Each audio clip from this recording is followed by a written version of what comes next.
me, brothers and sisters, please. If someone could just turn off. King looked out on his people and saw they were in great need. So he did what all great leaders do. He told them the truth.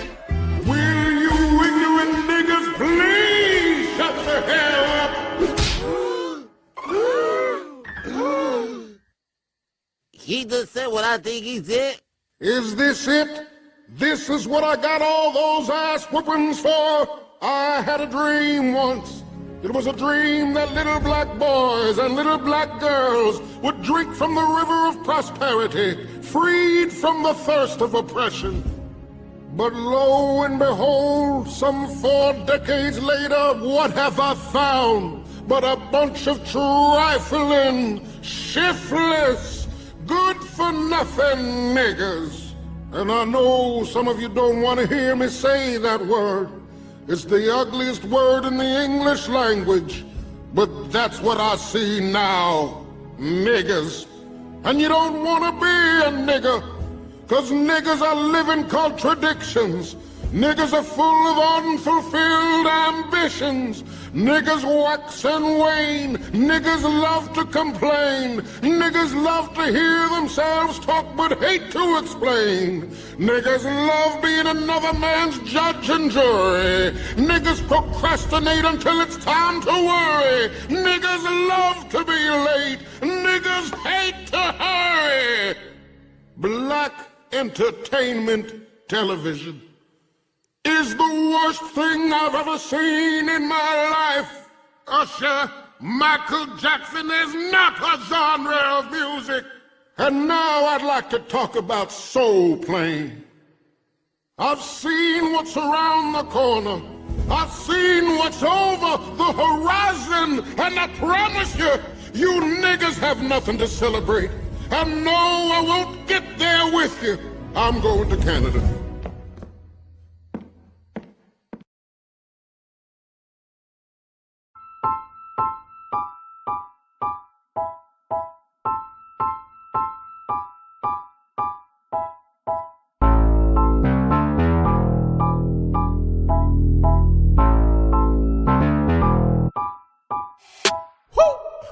Get your life, get your life, get your life, baby. I got mine, why you could serve my mind, baby. Feeling me, that's why they killing me, lately. Get your life. Get your life, get your life, get your life, baby. I got mine, why you could serve my mind, baby. Feeling me, that's why they killing me, lately. Get your life. Run up when you see me, no disguises. Keep that thing with me, cause I don't do surprises. J. Chanel, show and tell, all facts, no lies, streak. Get your life, cause I'm the type to come to it that 9 quick. Eyes on me, what you care for? Watching me, baby, care for. If you ain't a fan, where the cameras? Hide in the back with the bellboys. My circle so restricted. Hands raised like it's your religion. When I sleep, pay close attention. Fake friends out here pretending.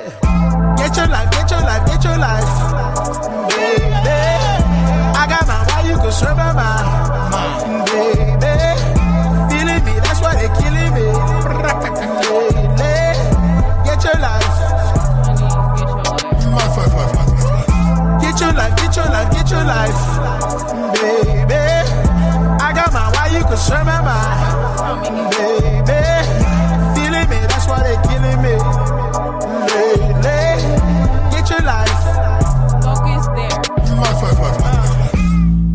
Watch them cause they after me like a pot of gold. I'm not for play, ask Keisha if you don't know. I'm a little bit cray-cray, approach me, you better be right. If you don't come correctly, you can catch these cans tonight. Eyes on me, what you care for? Watching me, baby, care for. If you ain't a fan, where the cameras? Hide in the back with the bellboys. My circle's so restricted. Hands raised like it's your religion. When I sleep, pay close attention. Fake friends out here pretending. Get your life, get your life, get your life. Baby, I got my why you can survive my baby. Feeling me, that's why they killing me. Baby, get your life. Get your life. Get your life, get your life, get your life. Baby, I got my why you can survive my baby. Feeling me, that's why they killing me. Baby, get your life. Get your life, boo.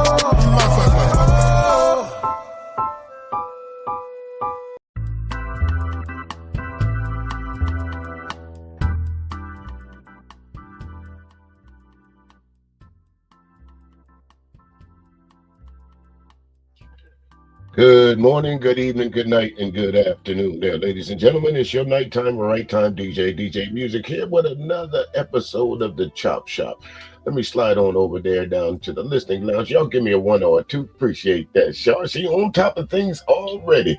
Happy MLK Day there, ladies and gentlemen. How we doing? How we doing? You know, I've purposely been watching the YouTube streets from the 15th until this morning. Hey there, Zahara. How you doing? Hey there, Liam. Hey, Poulin. I hope I'm saying your name right there. My bad if I'm not. I'm bad on names. I will mess a name up from time to time, so you forgive me if I'm not saying your name there correctly. Appreciate you folks dropping in. Some, of course, I've seen before, and some I haven't ever seen before, like Starboy the Night. How you doing? Good. I've never met you before, but welcome on in. Welcome on in.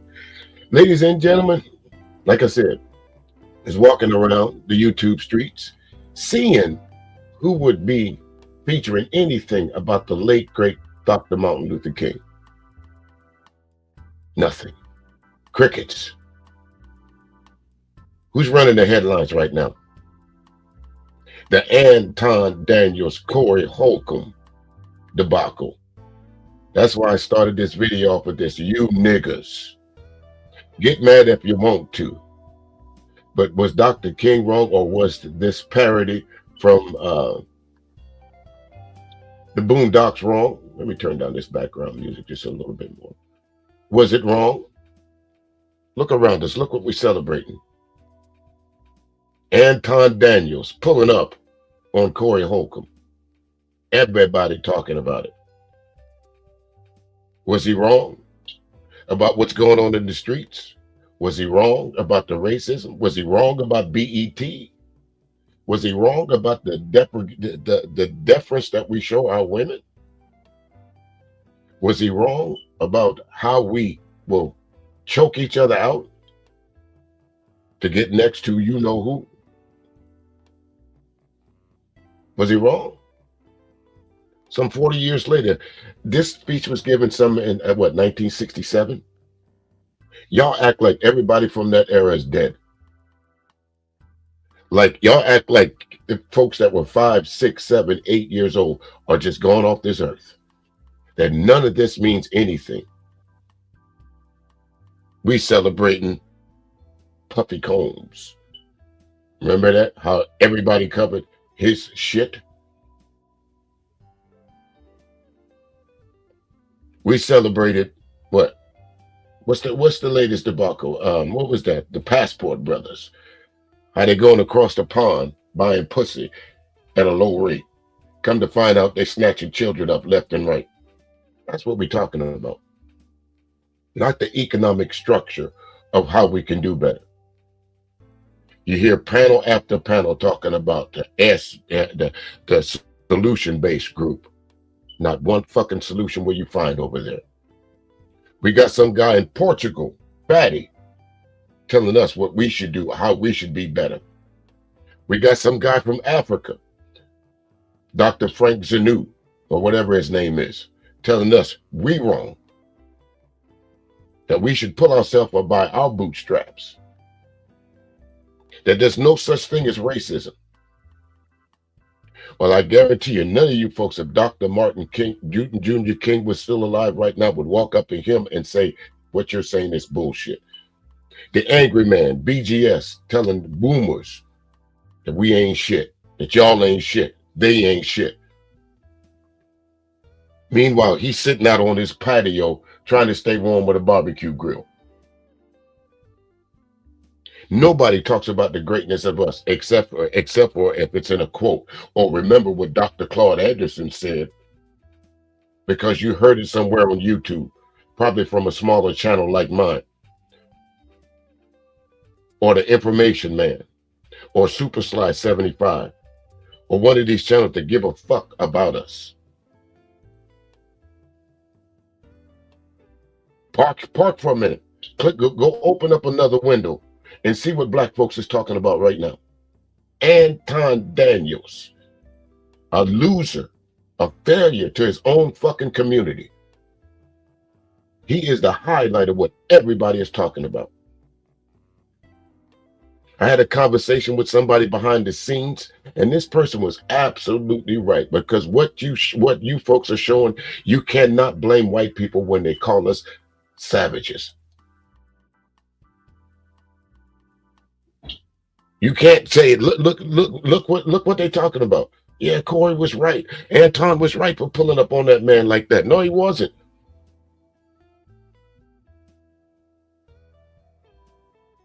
Yeah, Corey was right. No, he wasn't. Yeah, Craig was right. Look at how many folks over there. Craig Fax, really an unaccomplished comedian. Have y'all really seen Craig Fax, and y'all listen to some of the jokes that he says? He's not very funny, to be quite honest with you. To be quite honest with you, the best thing that happened to Craig Fax was Corey Holcomb. Not saying that he don't have a career, but he ain't that funny. He's not gonna go in the annals of one of the greatest black comedians of all time. I can guarantee you that. But right now, if you click on this live stream, there's about 1,000 and some odd folks.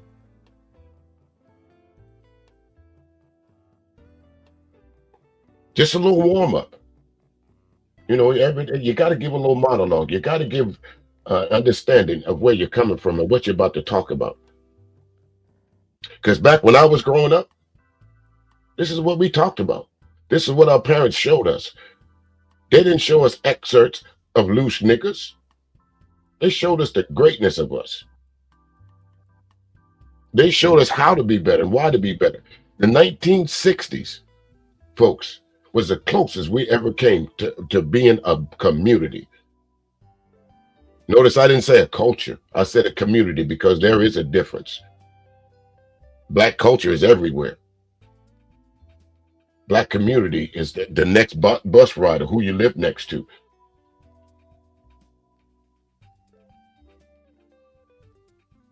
Stop it with the black culture shit, because right now, if you look at black culture in its entirety,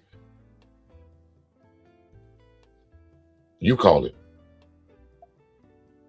Can't see the forest for the trees. You can't go on TikTok without seeing ass. You can't go on Facebook without seeing an ass tooted up. You can't click on a live stream without some niggas talking about what black women ain't doing for them. And then y'all get mad when infiltrators like Lick Fuentes and Just Pearly things coming over here and taking back the same information that you niggas is freely giving to them. See, this is what I'm saying. See, this is what I mean. This is what they do to each other. We right for saying this.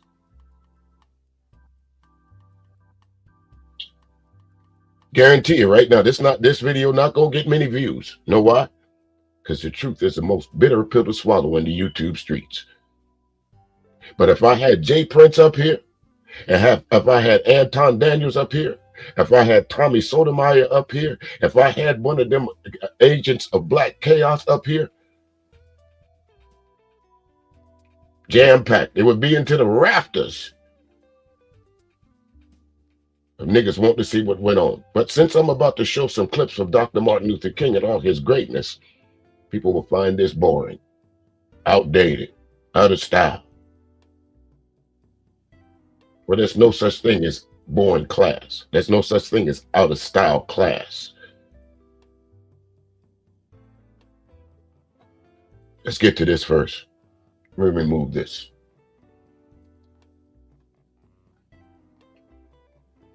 Turn this down a bit.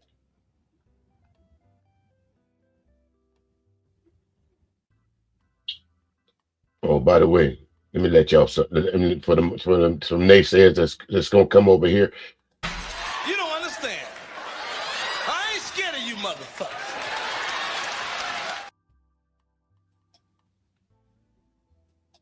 Used to give the Negro any land. Through an act of Congress, our government was giving away millions of acres of land. But not only did they give the land, they built land grant colleges with government money to teach them how to farm. Not only that, they provided county agents to further their expertise in farming. Not only that, they provided low interest rates in order that they could mechanize their farms. Not only that, today many of these people are receiving millions of dollars in federal subsidies not to farm, and they're the very people telling the black man that he ought to lift himself by his own bootstraps. So now when we come to Washington in this campaign, we're coming to get our check. And folks, that was the speech that many say that got Dr. Martin Luther King assassinated. Enough talking. We coming for our checks. We need our money this time. The nonviolence is cool, but our people are living in poverty. Meanwhile, y'all giving subsidies, millions and millions and millions of dollars to folks right now. When people say, well, you know, that was so long ago. But guess what? If you got a $5, $6, $7 million head start on your neighbor, and you're able to pass that down to your children and their children's children, what is the difference? Black people don't have transferable wealth.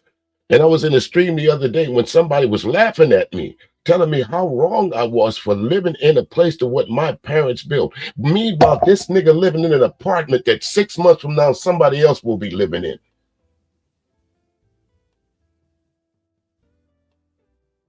Let it make sense. You know what the struggle my forefathers, my parents, my grandparents had to give up in order to be on this very property that one day my children might be on and their children might be on? That's what Dr. King was talking about. We coming for our check. Well, my family ain't got all their check. Well, damn it, we got a head start on it.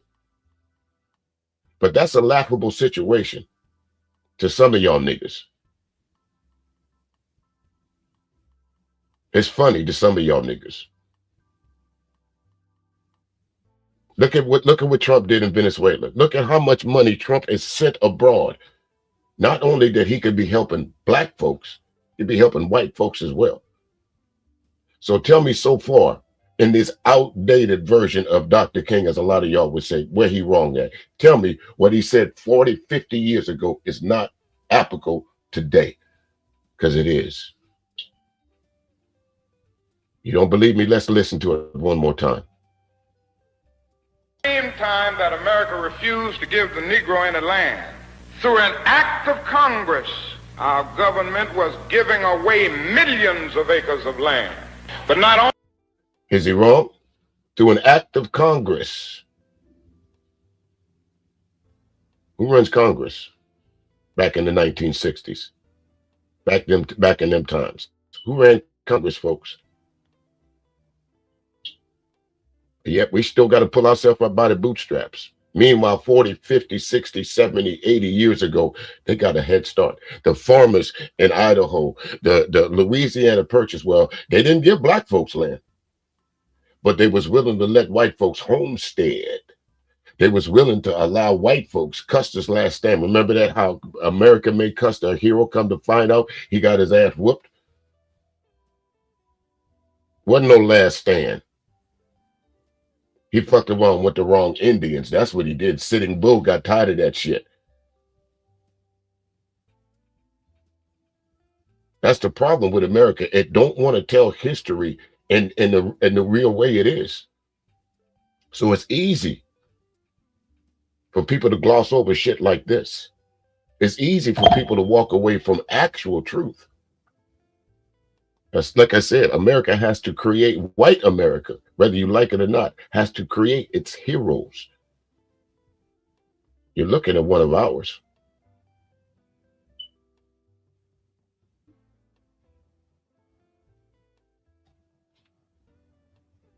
Not only did they give the land, they built land grant colleges with government money to teach them how to farm. Not only that, they provided county agents to further their expertise in farming. Not only that, they provided low interest rates in order that they could mechanize their farms. Not only that, today many of these people are receiving millions of dollars in federal subsidies not to farm, and they are the very people telling the black man that he ought to lift himself.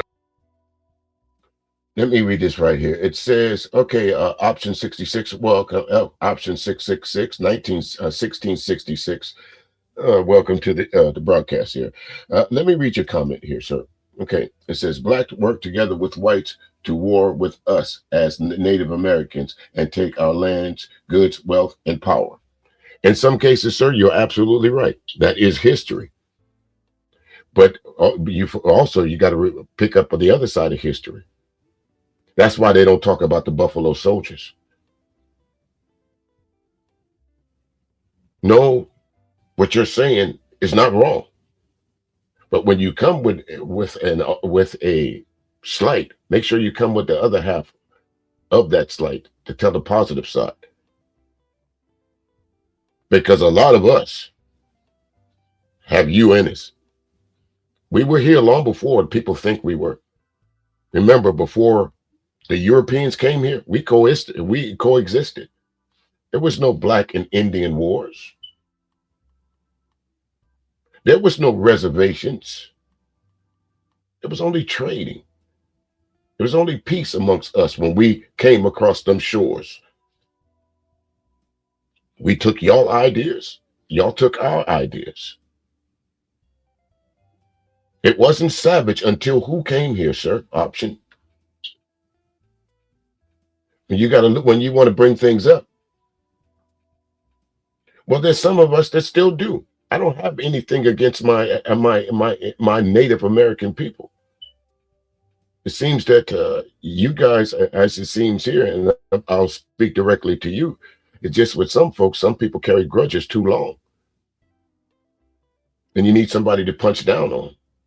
Anything that we as black folks did to the Native Americans back then is paled in comparison to what those folks did to you. So why all the anarchy and pointed at us? Misplaced frustration, sir. That's what I call it. Option. Misplaced frustration. We didn't put you on reservations.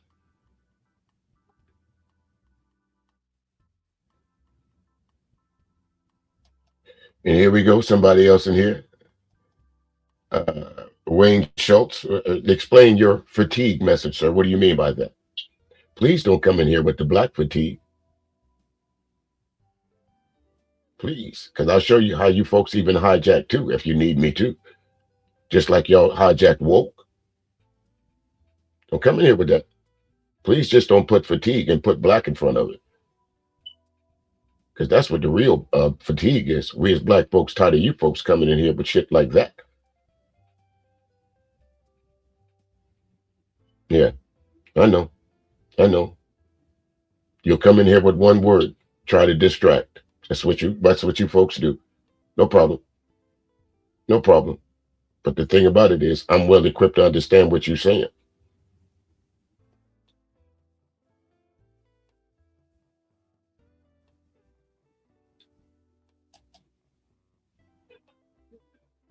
Well, anyway, we're going, as I said, sooner or later, the haters will show up. You know why you guys showed up today? Because I'm talking about Dr. Martin Luther King. That's why you guys showed up. There's no hate group that you folks can find on the internet. There's plenty of them. Y'all could have a good old time today. Don't y'all got some Obama jokes y'all need to talk about? Don't y'all got some John Wayne quotes that y'all need to recite? Don't you got to go and get fitted for your sheet? Why are you over here? Why are you over here trying to convince me that what you're saying is right? We coming to get our check is why I stopped in. And what made you stop in because I said we coming to get our check? Explain, Wayne. What made you drop in because of that?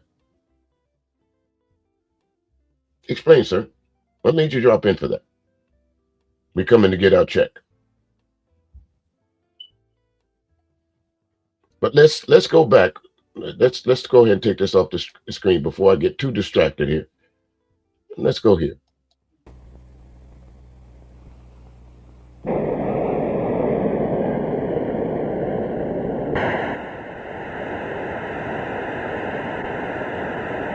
It's a ridiculous thought.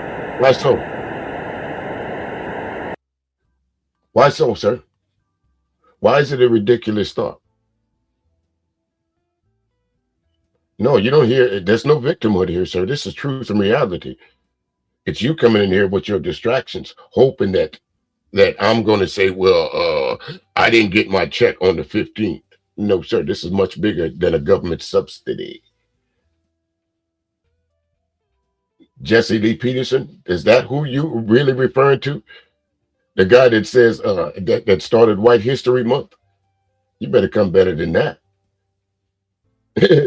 Are you kidding me? Are you coming into a grown man stream trying to convince me that Jesse Lee Peterson is somebody that I should be paying attention to?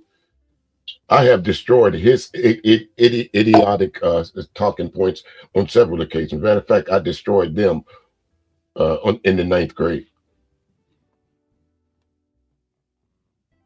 Wrong guy. Wrong guy there, Wayne. I'm not him.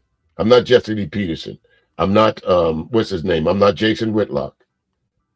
Because see, I'm not getting paid. I'm not getting paid millions and millions of dollars to recite white racist talking points. You know why I don't have to get paid? Because I've lived this. I am Black America, sir. I am the face of Black America. You see me everywhere. You see guys like me everywhere, unassuming. That someone like you will walk up to and try and correct until I correct you. It's not up for you. It's not up for you to decide what I'm doing. My question was, why are you here? Other than because you saw a title of a stream. That same title's in YouTube. You could have typed that in and found that out for yourself. So Abby, actually, you're here to see what I'm talking about. You're here to see why I'm talking about we coming to get our check. Let's go ahead and straighten that out. But anyway,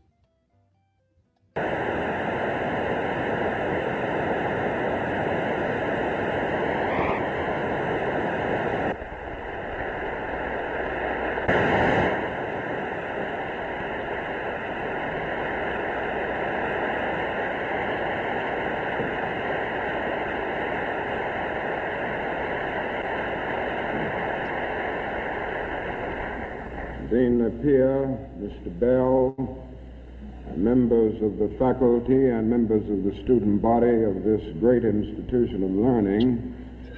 okay, it seems that I'm going to have to stop frequently to address some things that you guys say here. Okay, option. Let's try this one.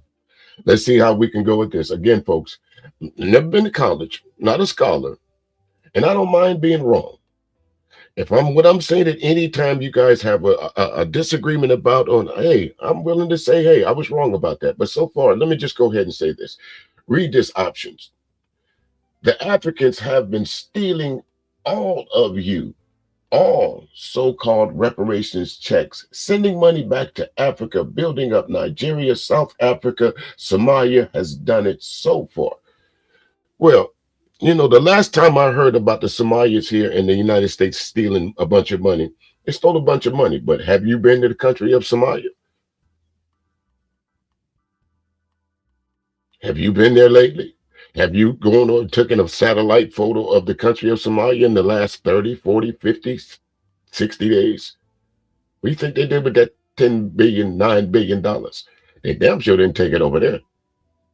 Now let's address the other part of there has not been any folks that has not immigrated to this country that come over here and get a job and don't send money back to where they came from.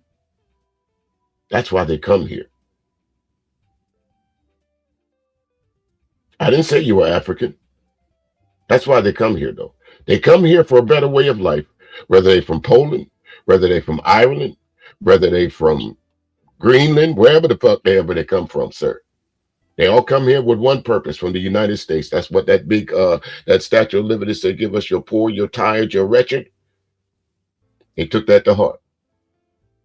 A lot of them came over here to make a living, possibly bring their families here, or possibly send that money back to that country.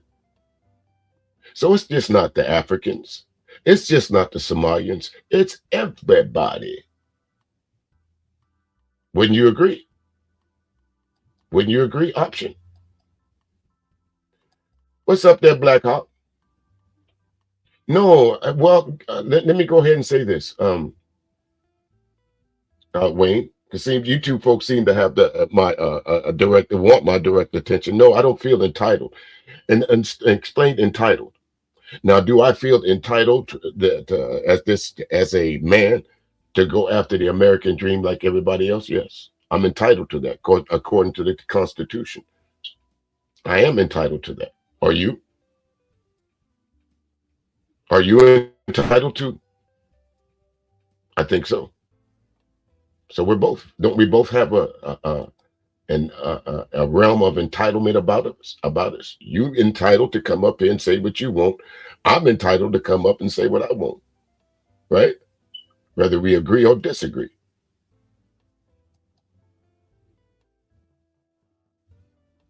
Well, and let me go ahead and speak on Africa again, since Wayne, you seem to be want to go over to that continent. You know, actually, and I'll say this with all due respect to you, that one of the reasons why some folks said that Gaddafi was summarily taken out was because he tried to put all the African countries together and come under one economic system. You know what that would have done to the American economy if Africa would have done that? You know what would have happened? Matter of fact, to the world economy. Because the United States money is not backed on anything. No natural resources, no oil, because we got oil everywhere. No gold. There's no gold in Fort Knox, sir. I know you want to believe that we sit on a stockpile of gold at Fort Knox, but no. No, sir. That's been gone. Everybody who used to store their gold here came back and got it. So again, if the African countries do decided, with all those countries over there, I think it's about 54, 55 of them, if they decided to band together with all their natural resources, we'd be in a shit fit, wouldn't we? Don't you think?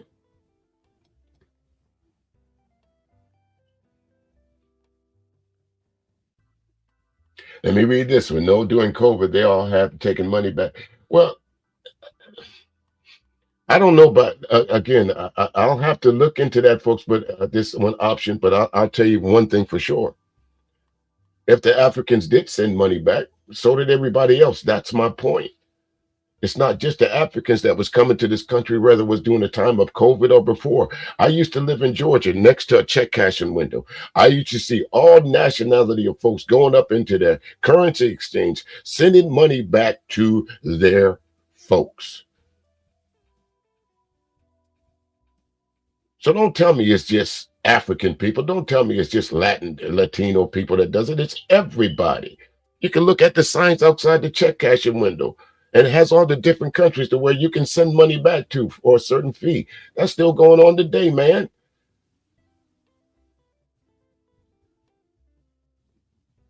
Let me go ahead and address this. People lived in Africa for hundreds and thousands of years. What I'm talking to them, what? I'm not even going to answer that. What's this country? Again, I think I will. Okay, this country has been together for how long now? When you gonna get your shit together? When you gonna get your shit together?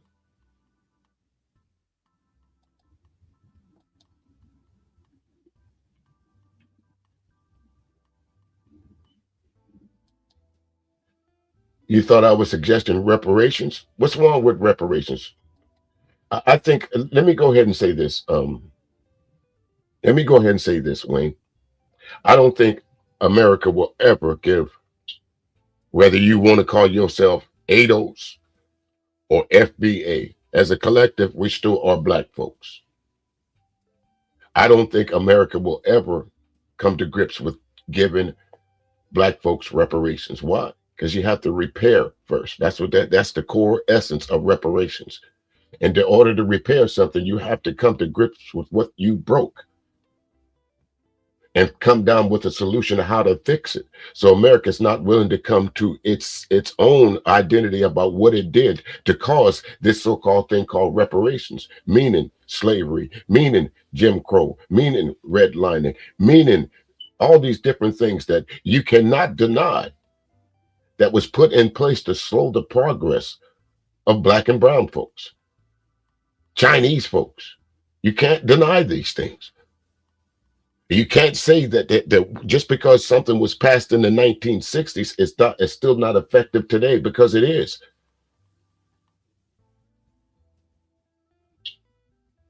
Ladies and gentlemen, now there are several things that one could talk about before such a large, concerned, and enlightened audience.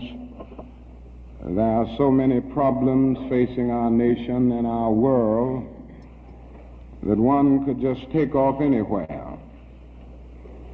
But today I would like to talk mainly about the race problem, since I'll have to rush right out and go to New York to talk about Vietnam tomorrow, and I've been talking about it a great deal this week and weeks before that.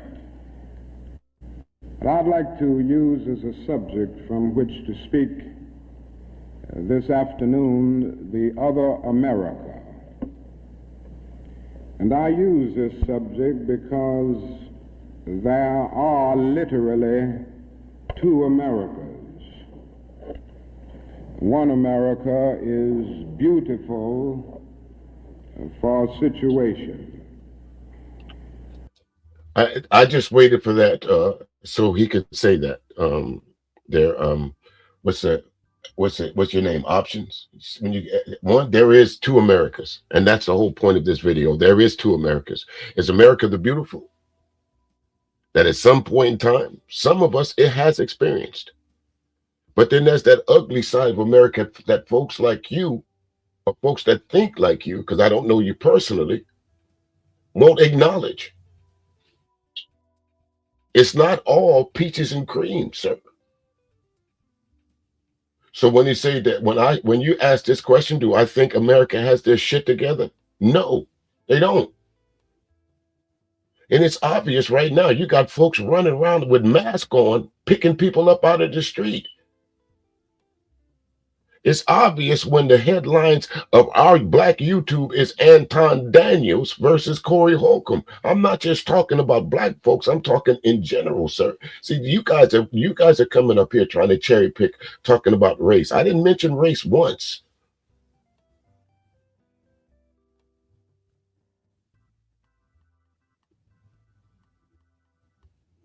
So no, America don't have this shit together. When you literally can go to, as a president of the United States, shoot the bird at somebody for their opinion. When you literally can get on TV and watch someone get shot,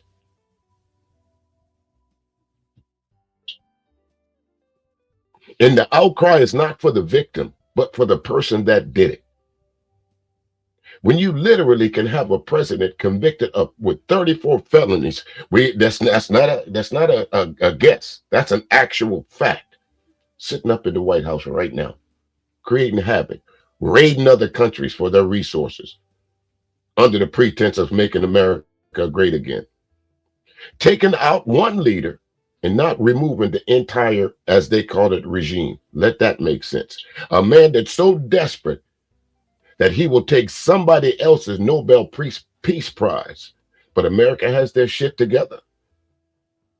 Come on, man. Would you do that? If I won the Nobel Peace Prize and you decided you wanted it, and I said, I'm going to give it to you, would you feel that you earned it? So no, America don't have their shit together, man. Now let's go ahead with this one. The point is you all received reparations or a check through Africans who claim to be your ancestors. There's no claim to that, folks. We're all ancestors of the continent of Africa. I don't care what color you are. And there's not been one African that sent me a check yet. So I don't know what you're talking about. There's not been one African that's came over here and changed any laws that I know of that's uplifted my way of living here in this country. So some of your comments don't make sense, man.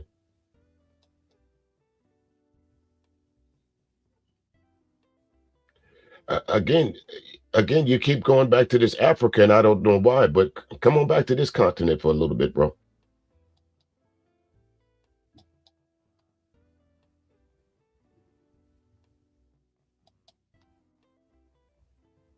I'm trying to catch up with all these comments, so y'all just hold on just a second. Let me go ahead and let some more of this play here. And in a sense, this America is overflowing with the milk of prosperity and the honey of opportunity. This America is the habitat of millions of people who have food and material necessities for their bodies, and culture and education for their minds, and freedom and human dignity for their spirits.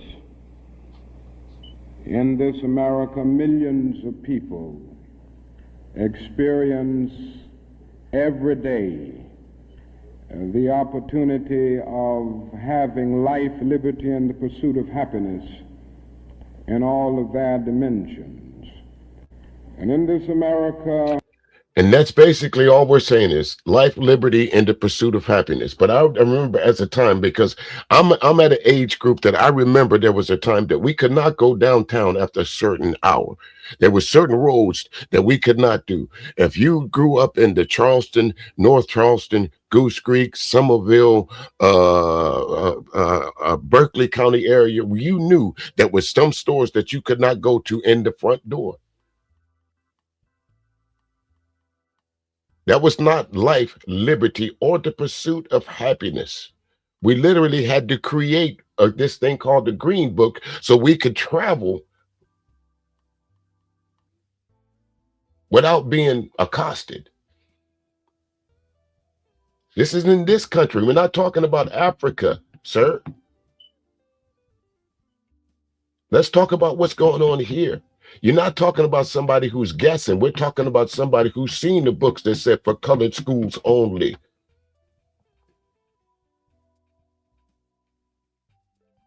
You're talking to somebody who's gone to one of the oldest churches that in South Carolina. You're talking to someone who lived in a place where a man took a boat from some folks, sailed it through the intercoastal waterway as a black man, learning their signals. Now he's just an honorable mention somewhere on a school in Beaufort County. You know, to this one right here. Hey, OMG, it's you.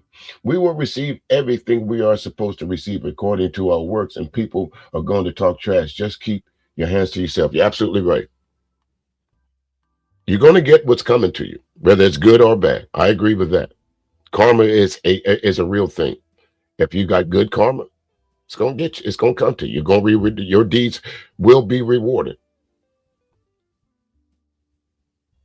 But the works of any man or woman does not come from their pockets, folks. That's for sure. Now let me go ahead, and there is more than one America. Actually, there are many holographic simulation realms created through Freemasonry, to keep the sleep and the blind. So you didn't see Africa robbing. Well, again, I've seen every country come over here and take advantage of the so-called resources of the United States. So again, is Africa guilty of that? In some cases, are we talking about South Africa? You could talk about Elon Musk and what he did. Is that who you're referring to? Like I said, I'm not college educated, but I'm well informed, sir. Do you want to talk about Elon Musk and what he did? When he came over to this shit called Doge, and how he wreaked havoc on your folks too. You want to talk about that South African? That his ancestors left their country because they didn't want to be they wanted the country to remain under apartheid rule. And since it wasn't, they got the hell on. They went to a place that was more empathetic and sympathetic to their cause. Like I said, I'm not a college educated man, but I'm well informed.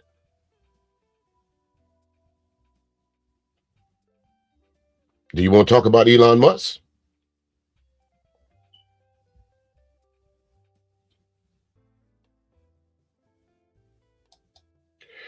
Okay, I'm going to get to it.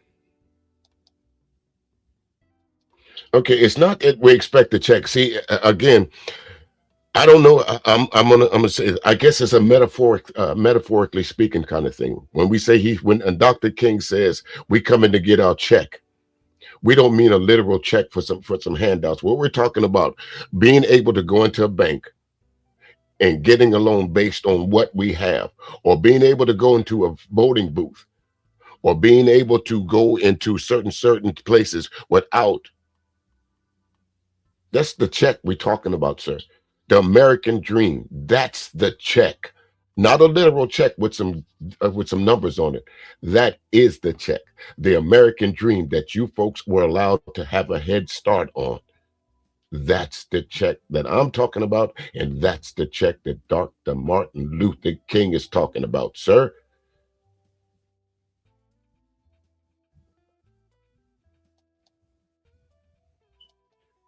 Well, just because, okay, in some cases, where are your ancestors from? Their option. Where do you think your ancestors came from?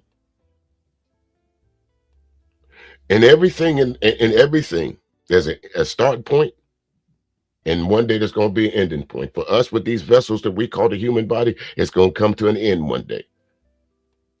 But this vessel that we call the human, where do you think it started at?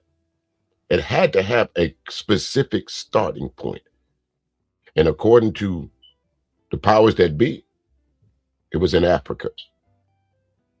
So you're talking about your ancestors too. Yikes. Yikes. He says, okay, Wayne, we're going to get to this. I remember a time I couldn't go to Detroit after a certain time. I remember a time that I couldn't go to down the street after a certain time. It's called, when y'all see the little red light on outside from the radio tower, get your ass in the house. You're talking about a specific city. I'm talking about an entire country. That you could not be outside after dark, period. Try again. Go and type something else.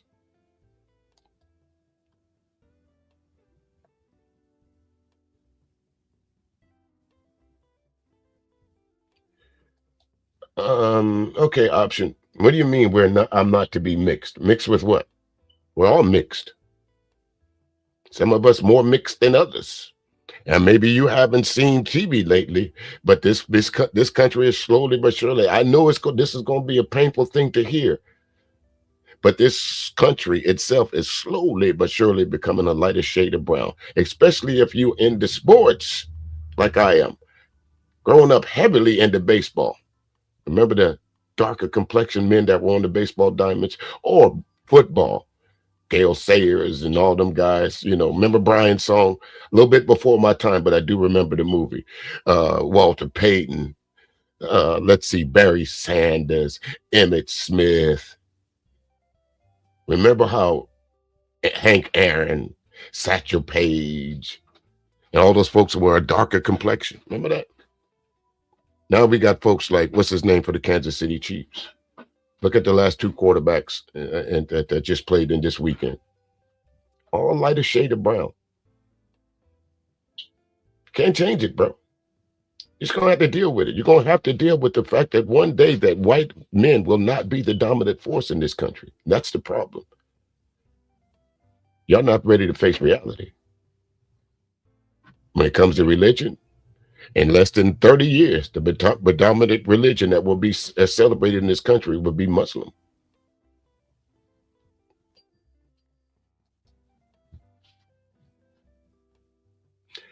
Here we go. I'm gonna get to it. I really came here to talk about Dr. Martin Luther King, but I'm glad you folks are engaging here. So let me continue to engage. I remember I couldn't go to school safely because there was a dozen white kids there. That's right, Wayne. We ain't got to go too far back to see what George Wallace put out in front. We ain't got to go back. Some of those very same pictures of those people that you see are now prominent people in government that did not want to integrate the schools. They're still around. Ask Lindsey Graham where he was at as a teenager. Ask Jerry Jones where was he at as a teenager.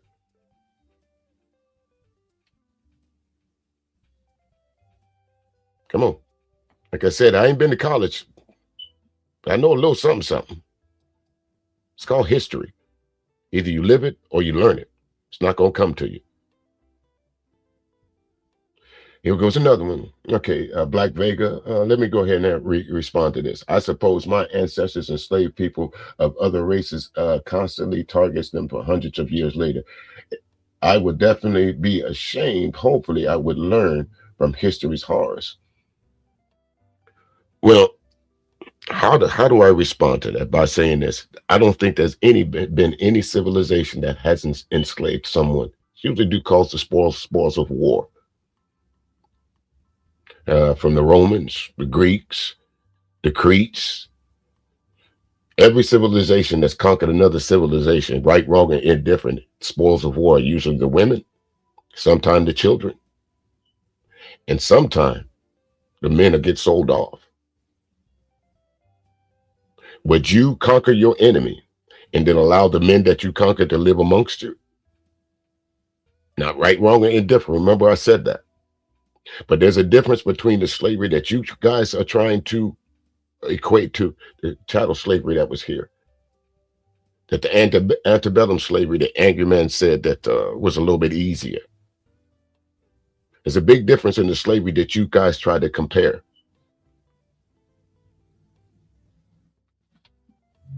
Want to try again? Yep. Elon Musk is South African. So is that the African you was talking about?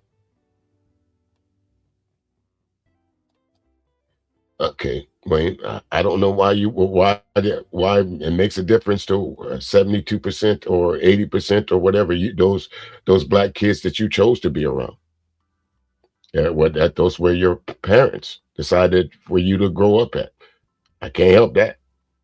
I grew up where my parents decided I was going to grow up at. 88% of the people that was around me was white. So what's your point? I'm still here. You're still here. So whatever horrors that you saw or whatever horrors I saw, I survived. But guess what? My friend Carl Williams didn't. He didn't survive the horrors of being outside after dark.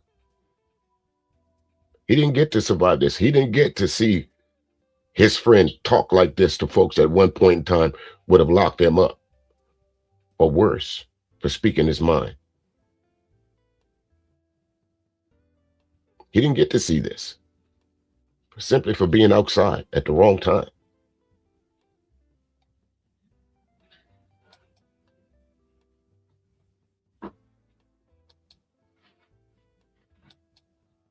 Let's see here. To ashame the past and take accountability in the future is diabolical. I'm not sure I understand that, but yeah, he did have a dream.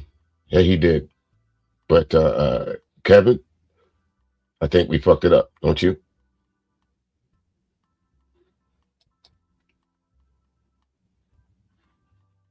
Let's see. Segregation is the will of the creator. Here we go with this. Here we go with this. These biblical things. Let me ask you something, Option. Right now, I want you to type in the chat room. What won't you find in the Bible? Tell me the one thing that both you and I know that you won't find in the Bible.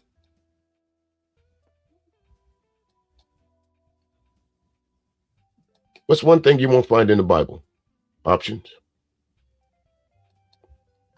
Hey, Mella, how you doing? Welcome. I'm talking about the 1980s too, sir. But Option, I'll wait for you. What you got for me? What's one thing you won't find in the Bible? No, white folks. So miss me with that religion stuff, okay? At no point in time did they make a reference to Caucasian or white people in the Bible. There's not a passage, a psalm, or anything in the Bible that mentions you folks.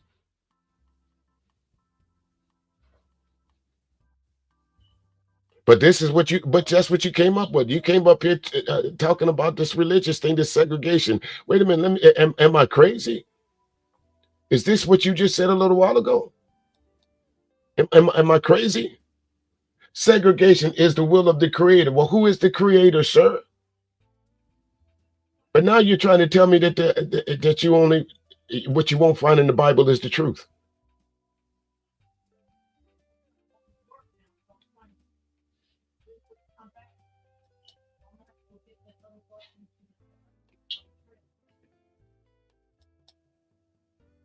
I didn't ask you what was in the Bible. I asked you what wasn't in the Bible. See, that's that comprehension level some of y'all don't want to attune to sometimes, because be careful of how you answer. I might already know the answer.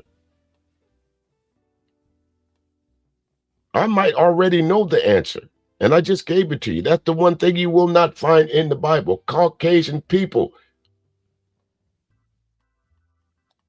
Sir? Now let's get back to this. Did I cover everything? Let's go back to some more. Millions of young people grow up in the sunlight of opportunity.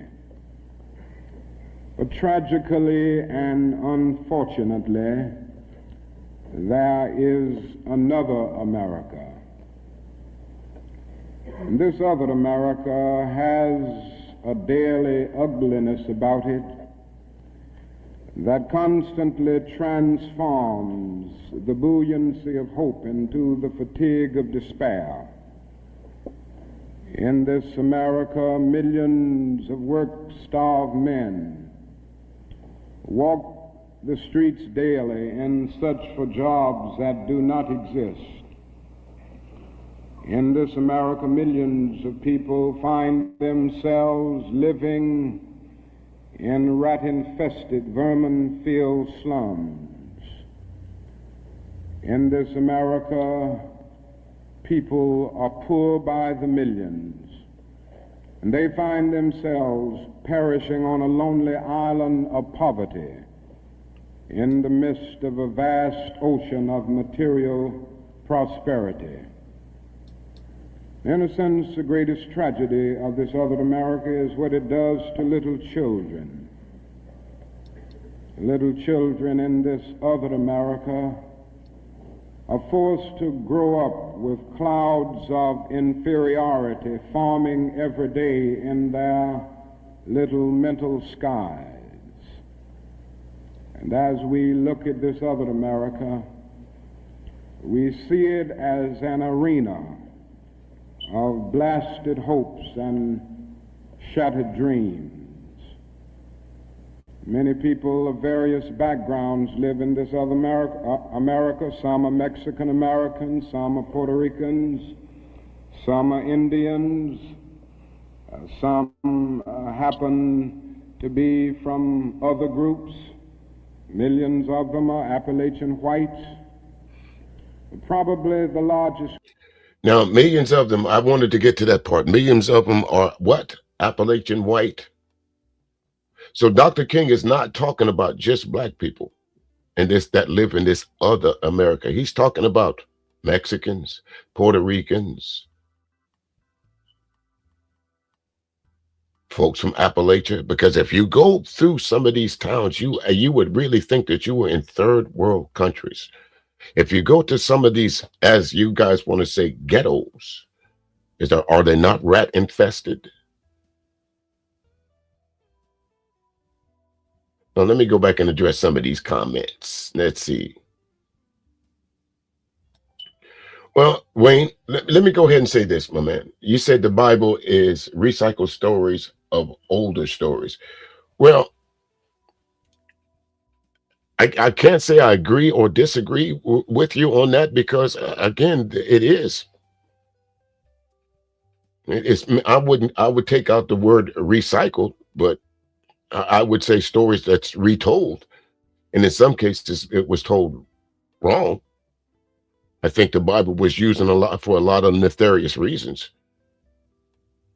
I don't think that's what the creator, as you said, decided to that it was for. Okay, let's see this one. What mumbo jumbo are you referring to, sir? Am I speaking mumbo jumbo, or is Dr. Martin Luther King speaking mumbo jumbo? Are you referring to the fact that there's no such thing as Caucasian in the Bible? Because first and foremost, sir, the word Caucasian didn't come around to who? I think that dude named Leonidas or whatever his name is, and those folks who decided what phenotype was better from the Caucasus Mountains. I don't think that was around. I don't think that was around when Jesus was wearing sandals. Do you? So I don't think you're going to find Caucasian in the Bible either. I said everything is in the Bible. Look it up. No, not everything. Okay. There is no convincing evidence that any gods or supernaturals. Well, no, there's no compelling evidence. But just because you can't see it, that don't mean it's not true. Can you see the wind unless there's a dust storm? Do you see when a flower petal opens up, not unless you're in front of it? How do you explain all these different creations? How do you explain water, air, dogs, cats, rats, you? How do you explain these things if there's not a higher power? Who created it? Aliens? In that case, aliens would be the higher power then, right? Am I right? So some things do not need not convincing. Just all I got to do is walk outside. That's convincing enough for me that there's something greater than me. What about you? Well, option, where do you think the Greeks got their history from? Who do you think the history, the actual Greeks? It's our history. It's African history. That's what the Greeks have. That's what you guys were learning.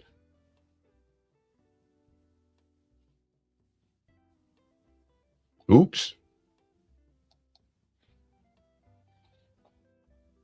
Meaning in my option, most of the prejudice and racism we as Black people still deal with boils down to racist whites not acknowledging their past mistakes, so they continue spreading hatred. Well, Black Vega, in this case, I would absolutely agree with you. Some people don't want to come to terms and grips and realities for what they are, even though we plainly see it in front of us. I know everybody took that movie, what's it called, the Django, as Jamie Foxx being a badass, but there's historical context in that. I know some people will look at the movie Mississippi Burning and only see it as a Hollywood script that was written, but there's actual historical content in that. Three young men did lose their life. That really started the ball really rolling of what the fuck is going on down there in Mississippi. But before that, how many black folks lost their life? It took the killing of two white men. I can even relate it to today. We saw one lady get shot by and unalived by ICE agents. It's all over the news. But Mr. Porter Jr., nothing. Nothing. Nothing.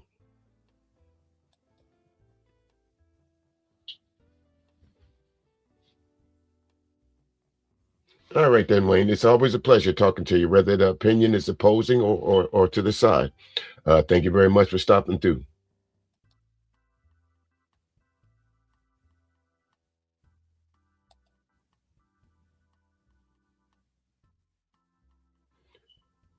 Okay, Wayne, I think you're still here. Maybe not, but what is culture, sir? Every and as a matter of fact, what is race? Let's start there. There's only one race, and that's human. Now, because someone decided to divide us up,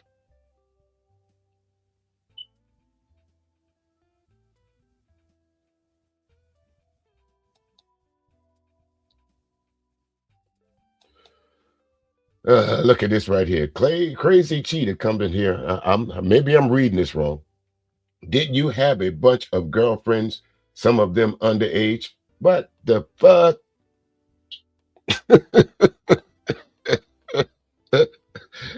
That's all you can do.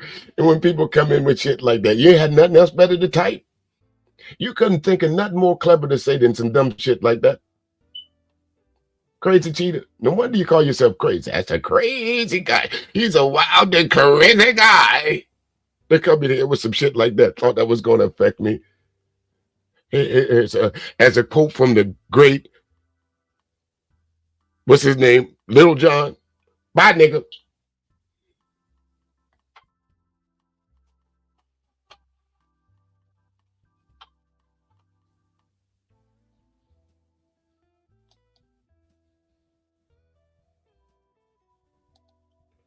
Well, religion, it probably is mumbo jumbo. Religion, just like with what do you call it? Race was created by who, sir? Hey there, ABT. How you doing? Good to see you. Welcome, welcome, welcome. Claims without evidence. What claims am I making, sir? Everything that I've said in this live stream so far, you can probably go back and look up for yourself. You seem to be somewhat of an educated man. You know these are not claims, sir. You know I'm speaking actual and factual. Yes, sir. Because I am the legacy of Martin Luther King there, Black Vega. I am.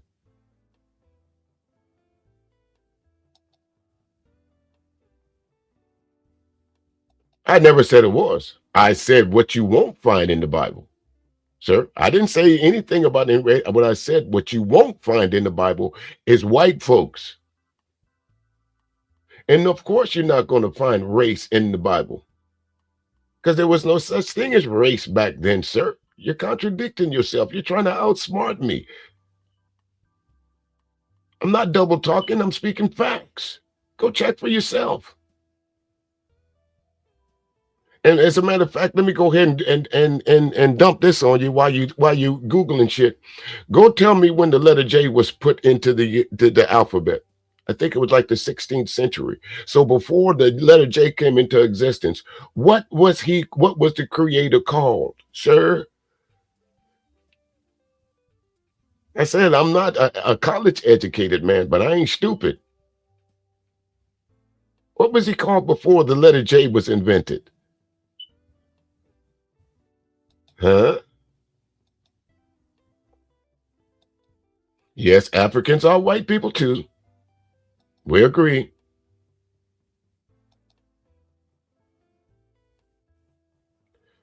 No, some things are unexplainable. You're right. But, I guess we'll all find out one day the reason why things are the way they are. But I don't think we'll find out on this side. If you believe that the human body is full of kinetic energy, and you one thing you know about energy, it never dies, it just takes another form. Hmm. So no, who am I to question why them trees is out there? Who am I to question why the wind blows? Who am I to question what creates a tornado or a hurricane or tidal wave or those things? I don't know.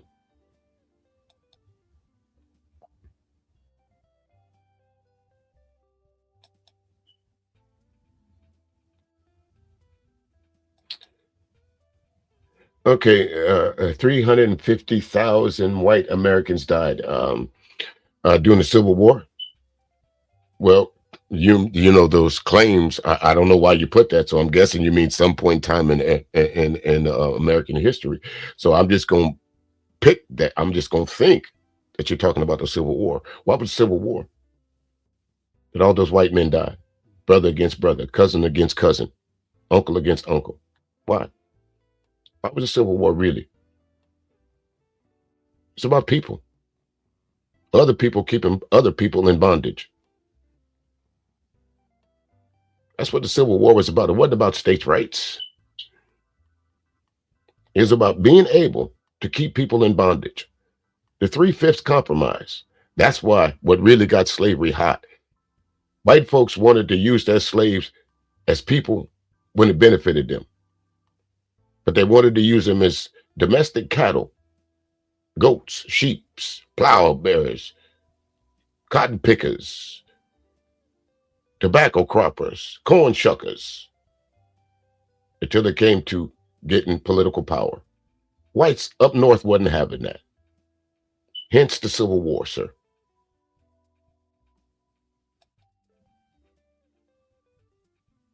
No, it's not. Of course, it's not about me. It's about me. Of course, and I haven't made it about me yet.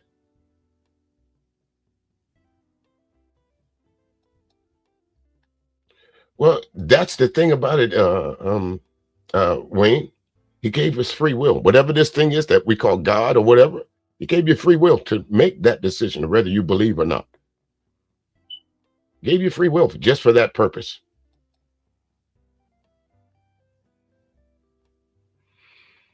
Well, we know all about the secret societies.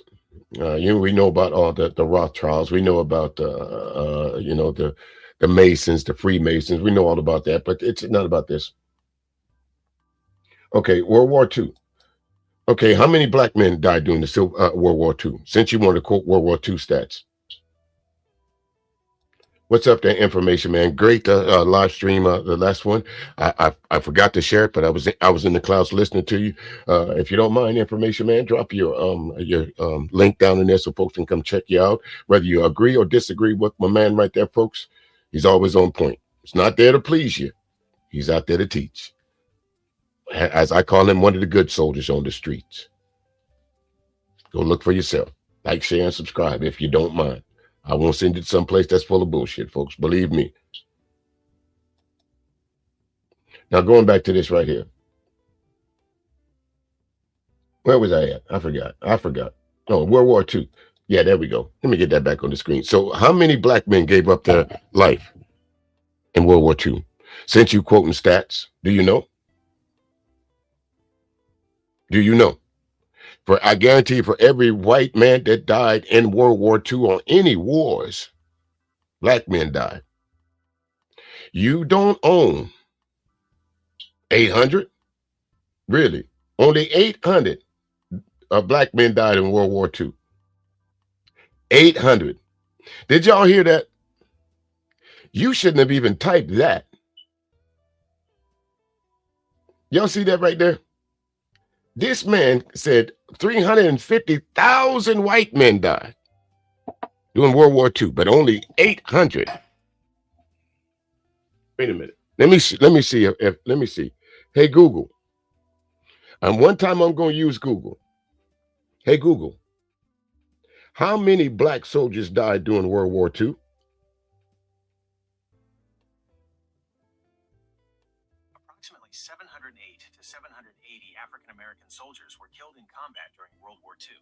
While over 1.2 million Black Americans served in the military during the war, their combat death rate was significantly lower than the average because the U.S. military was segregated and largely restricted Black troops to non-combat support roles, such as supply. Now you know why, sir. Even in death, even in the defense of this country, in a country that did not want us to be there, we still found a way to put almost, like you said, 800 folks. I don't mind being wrong, but everything has a reason. You got to break it down to the smallest reason of why that number.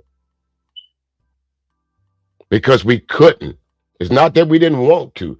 Go watch this movie called The Soldier Story. Like I said, sir, I'm not college educated, but I ain't stupid either.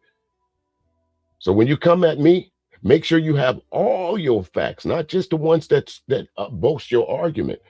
That's why so few Blacks died during World War II, because we weren't allowed to. As a Marine, I was not allowed to join that elite organization back then. Go look up when Black Marines were able to, and guess where we got trained at? Still segregated then.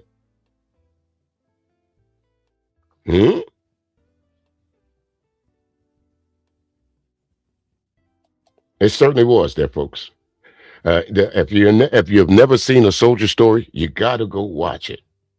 There's again, there's some great Black stars in it, a host of them. So if you have not seen A Soldier Story, I would suggest you go watch it. Again, there, Wayne, I said, I'm always willing to say when I'm wrong about something. You were right about the number, but you're being right, you didn't give reason why you were right. You understand what I'm saying? You didn't give the reason why you were right. You wanted to skip completely over why there were so few Black men killed in World War II. But if we go to Vietnam, it's a whole different story, isn't it? If we go back to the Revolutionary War, it's probably a whole lot less. So kudos for your correct answer, but give context to why your answer was correct, sir. Shall we continue? Group in this other America, in proportion to its size in the population, is the American Negro. The American Negro finds himself living in a triple ghetto, a ghetto of race, a ghetto of poverty, a ghetto is to deal with this problem, of the two Americas. We are seeking to make America one nation, indivisible, with liberty and justice for all.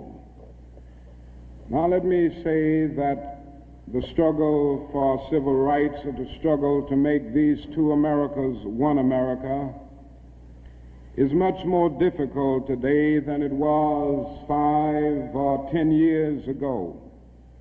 But wouldn't that be cheating the conversation, sir, if you didn't need to give a reason?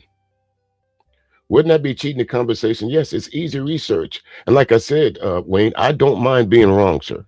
I don't mind someone telling me something that I don't know. I really don't. I'm not someone that minds learning. It wasn't a gotcha moment. It was a thank you. Thank you for pointing that out to me, sir. Context means everything. We're not talking about the families of those dead folks. Context means everything here, sir. Context means everything. Don't you think?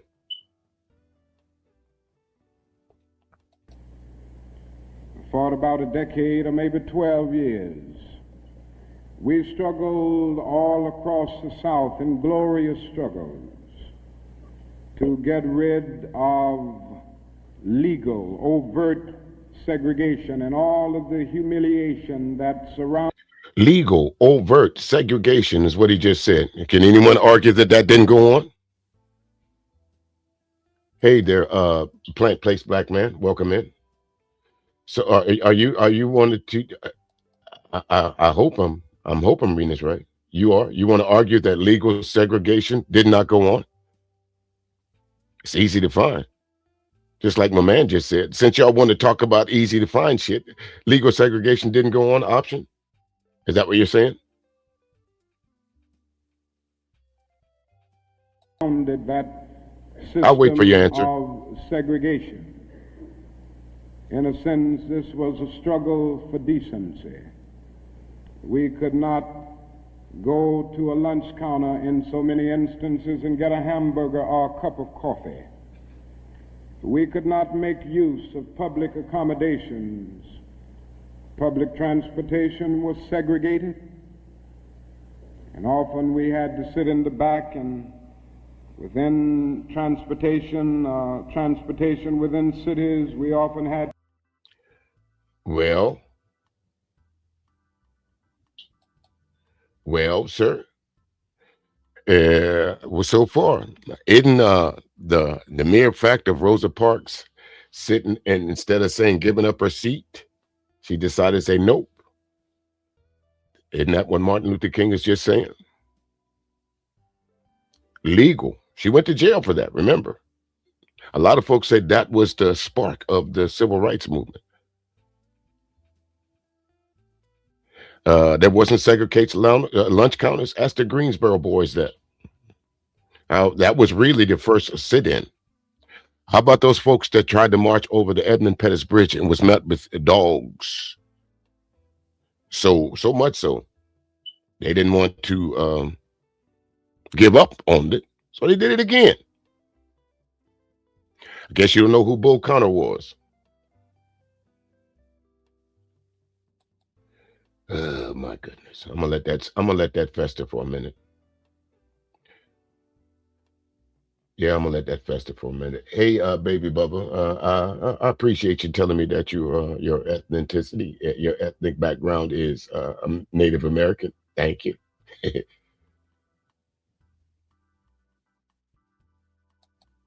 Huh? Her husband had a car. It was not even for her story. Huh? Or you saying Rosa Parks' husband had a car, so that was just a photo op? Or what about the lady that was arrested before that? Was that a photo op too? Because the only reason, now I'm gonna give you a point on this one, okay? Was it an opportunity? Yes. Why was it an opportunity? Because colorism was big back then. The first lady that actually got arrested, his name escapes me right now, but y'all go check it out. She was a dark-skinned woman. She wasn't working for anyone of any importance. Rosa Parks, on the other hand, was a bright-skinned woman, and she was working for someone of some importance. So they'll go to two. Okay. Now, here we go, Wayne, again. Just pointing out that all of white America has sacrificed for their country. So you're going into the realm of patriotism, right?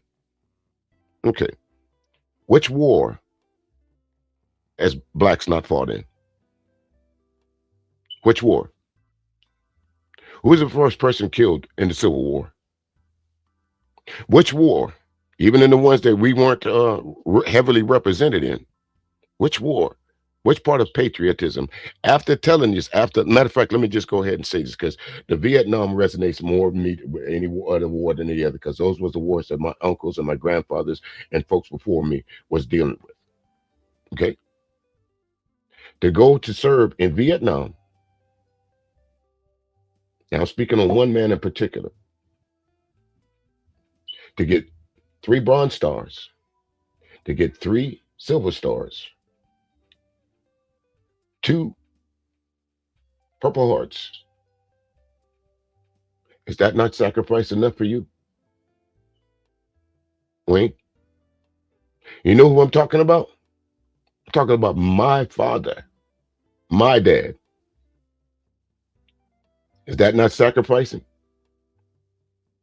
Because when he came back from Vietnam, he wasn't treated as a war hero.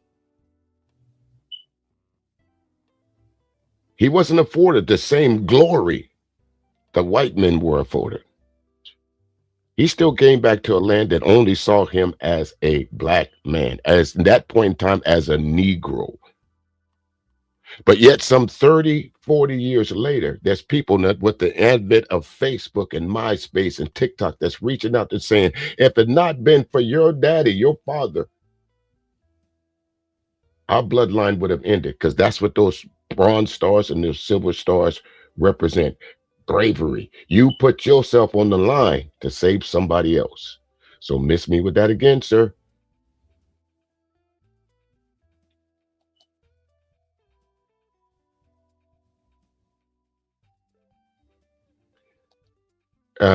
Wayne, you seem to be the focus of my conversation today, so I appreciate the friendly banter back and forth.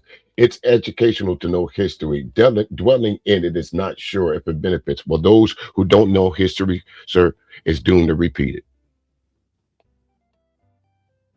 Enough said on that. Hey, Candy Cane, how you doing? Good to see you. Welcome in. Welcome in.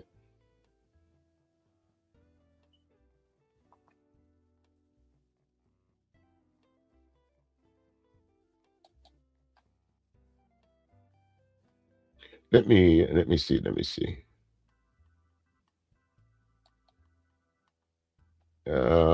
Someone says I got to have a wrench.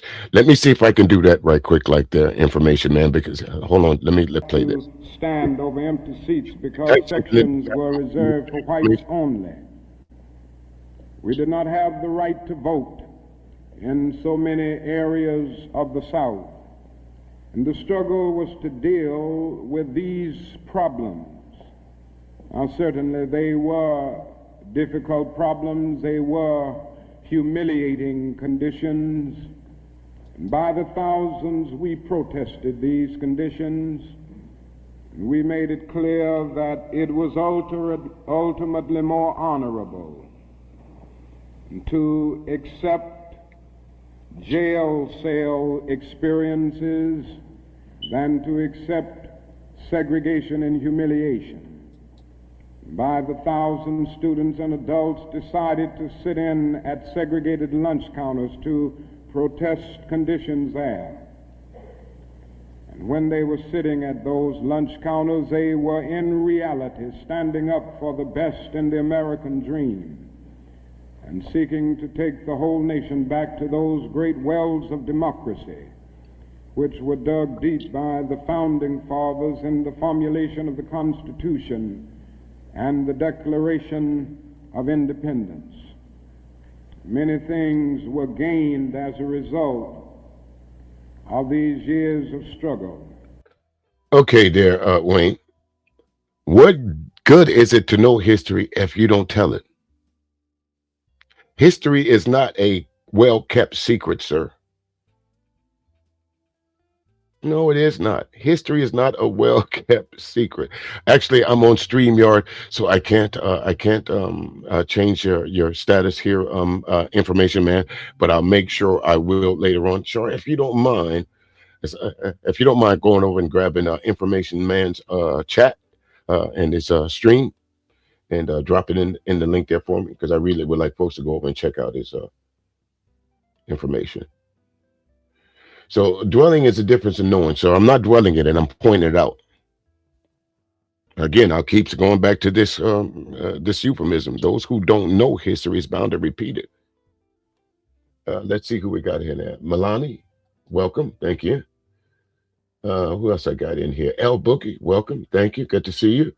Mela, how you doing? Who else we got in here? Bridget M, how you doing? Good to see you. Thank you so very much for dropping through. Let's continue. Oh. In 1964, the Civil Rights Bill came into being after the Birmingham movement, which did a great deal to subpoena the conscience of a large segment of the nation to appear before the judgment seat of morality on the whole question of civil rights. After the Selma movement in 1965, we were able to get a voting rights bill. Now, all of these things represented... Okay, this guy says, okay, option. So you came back to life, huh? Okay, Martin Luther King was symbolic. Kings ruled over the dead. They sent Martin King as a messenger. What? Let me make sure I'm reading this right. Martin Luther King was symbolic. Kings ruled over the dead. They sent Martin Luther King as a message. I guess you meant as a messenger. What was symbolic about his death? To go tell his children that Martin Luther King Jr. was symbolic. Go tell his family members that Martin Luther King was symbolic. See, the thing about it is, like I said, that option, you folks have to create your heroes. You try to desecrate ours. That's the difference, sir. John Wayne, y'all had to create. That's your hero. And the ones that you didn't create, that you celebrate, the John Dillingers, the Bugsy Siegels, the John Gottis. Come on, man. Strides. But we must see that the struggle today is much more difficult. It's more difficult today because we are struggling now for genuine equality. And it's much easier to integrate a lunch counter than it is to guarantee a livable income and a good, solid job. It's much easier. Well, I salute you there, sir. You didn't get that on accident, did you? Yeah, again, you never know who you're going to attract. There's a bona fide hero down in there, because for him to have that Bronze Star, guess what that means? He sacrificed himself in the service of someone else. So my salute to you. To guarantee the right to vote than it is to guarantee the right to live in sanitary, decent housing conditions. It is much easier to integrate a public park than it is to make genuine quality integrated education a reality. And so today we are struggling for something which says we demand genuine equality. It's not. Well, there, Wayne, I knew you, somehow I knew you was going to respond to that. It's in the movies. How many movies is made about John Dillinger? How many movies have y'all made about Jesse James? How many movies have y'all made about Billy the Kid? How many movies have y'all made about Custer? It's in your DNA. Those are your heroes. Don't get mad at me because you put it up front and somebody figured it out. Them's their heroes. John Dillinger, Bonnie and Clyde. That's who y'all celebrate. Come on, man.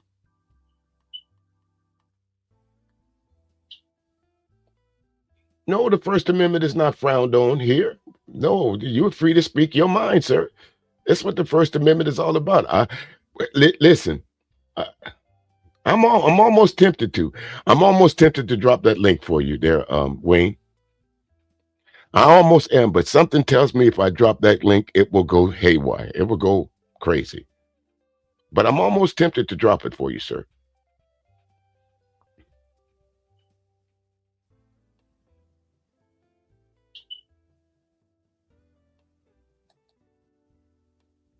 And let me go ahead and continue.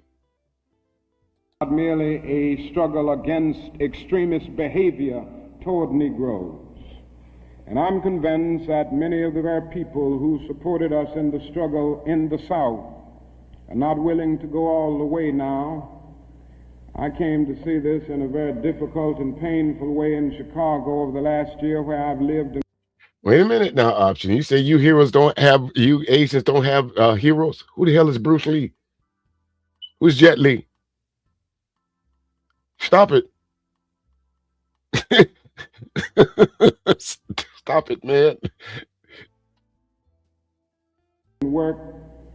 Some of the people who came quickly to march with us in Selma and Birmingham were active around Chicago. And I came to see that so many people who supported morally and even financially what we were doing in Birmingham and Selma were really outraged against the extremist behavior. I didn't mean to laugh, but he said, Genghis Khan, what's up there, hero to hire? Good to see you. Right. Come on. Yo, rebel that guy. Stop. Behavior of Bull Connor and Jim Clark toward Negroes rather than believing in genuine equality for Negroes.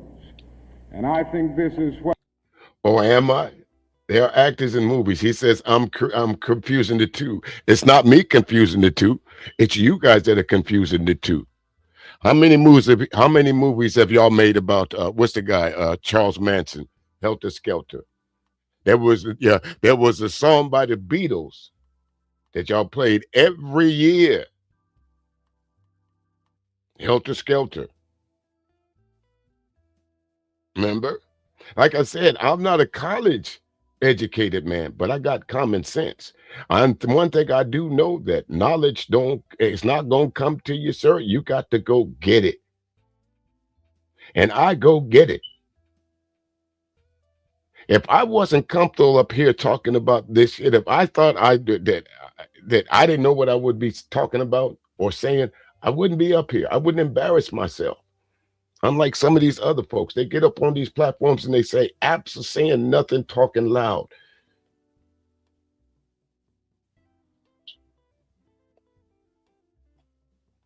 So far, prove me wrong. Even the folks that's on the money. Thomas Jefferson said, what did he do? What was his greatest accomplishment other than right? Okay, let's not go down that road. I'm gonna stop. I'm gonna use my man's phrase on that. Let me get out of that. George Washington, let me get up out of that. Had somebody else teeth in his mouth talking about, y'all try to convince us that George Washington chopped down the cherry tree belonging to his dad, never told a lie. But we now know that he was lying about them teeth in his mouth. That's one of your heroes, sir. We know Abraham Lincoln is a hero of y'all's too, but guess what? We now know that Abraham Lincoln was not in favor of freeing the slaves. That's one of your heroes, sir. We know that Christopher Columbus did not discover America. That's one of your heroes, sir. Those aren't actors.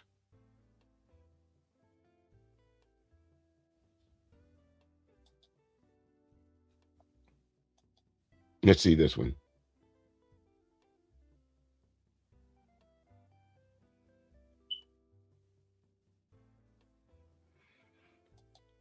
And what's up there, Tom?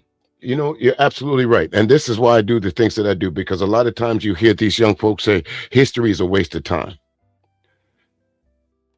That the baby boomers, Gen X, and the silent generation is just a bunch of hot air. They act like we're all gone, but yet they'll sit around all day long. Go look for yourself. How many streams right now is covering Anton Daniels and what's his name? Corey Holcomb.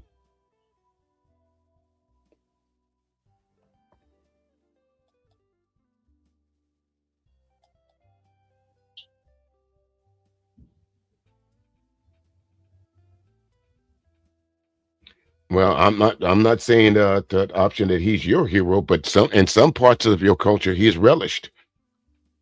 Now, there's two things, like Donald Trump. You either go down in history one or two things, either in infamy or infamous.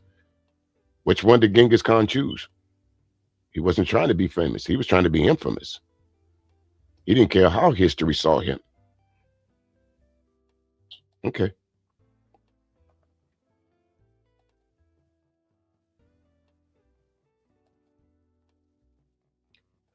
No, you didn't ever hear me say that Louis Farrakhan was my hero. But to some, Louis Farrakhan is not a hero. He's more of a teacher. I don't think there's I can't say that. Maybe the Nation of Islam, they do pedestalize Louis Farrakhan. But is he wrong? Is he out raping, murdering, pillaging, killing? Or is he out there pointing out the illness and the fallacies of this so-called American dream? So I think if someone was to consider him a hero, I could understand why. Wouldn't you think so, Wayne? Let's continue. What we've got to see now, and this is what makes the struggle much more difficult. And so as a result of all of this, we see many problems existing today that are growing more difficult. It's something that is often overlooked, but Negroes generally live in worse slums today than 20 or 25 years ago. In the North, schools are more segregated today than they were in 1954 when the Supreme Court's decision on desegregation. No, sir. If Martin Luther King had anything to do with what's going on today, he'd be ashamed. Maybe you didn't catch the beginning of my stream. So maybe you didn't catch the beginning of my stream, Martin. So, option. What's that? You didn't catch the beginning, did you? So let me do something here, sir. Hold on just a second. It's obvious you didn't catch the beginning of the stream. Let me see. Is this it?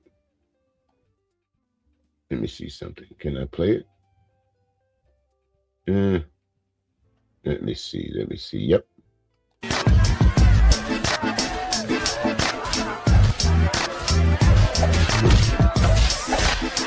Excuse me, brothers and sisters, please. If someone could just turn off. King looked out on his people and saw they were in great need. So he did what all great leaders do. He told them the truth. Will you ignorant niggas please shut the hell up? He just said what I think he said. Is this it? This is what I got all those ass whoopings for? I had a dream once. It was a dream that little black boys and little black girls would drink from the river of prosperity, freed from the thirst of oppression. But lo and behold, some 4 decades later, what have I found but a bunch of trifling, shiftless, good-for-nothing niggers? And I know some of you don't want to hear me say that word. It's the ugliest word in the English language, but that's what I see now. Does that answer your question? Option? If Martin Luther King was alive today and he got up on the pulpit,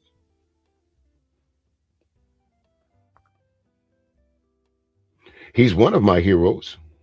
You're absolutely right.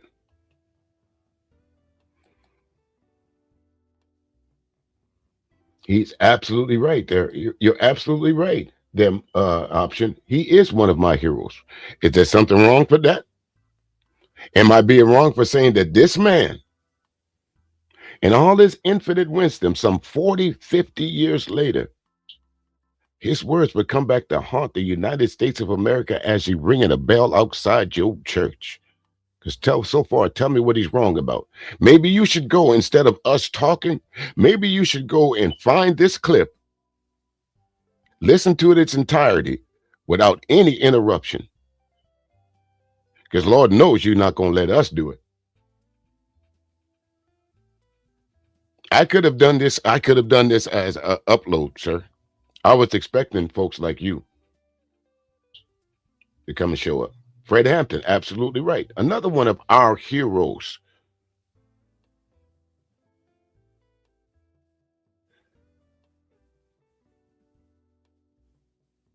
What's that guy's name? You know, someone sent me a clip the other day of one of your so-called heroes getting his ass whipped. What's his name? Lang? Got his ass whipped for burning the Quran. I guess that was the right thing to do, huh? Huh? Got his ass whipped. down there in Minnesota. But that's one of your guys' heroes. He was one of those guys that was at the January 6th insurrection. They got pictures of him beating people with clubs, beating people with shields. That's one of your heroes, sir. Donald Trump pardoned all of them. Just think about it. If Donald Trump hadn't pardoned that guy, Lang, he wouldn't have took that ass whipping a couple of days ago. Miss me with it.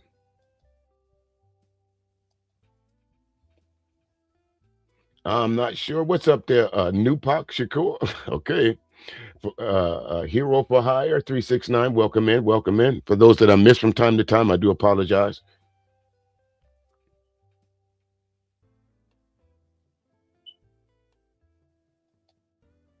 Another great one. We can go throughout history and find the greatness of us heroes in music, television, sports,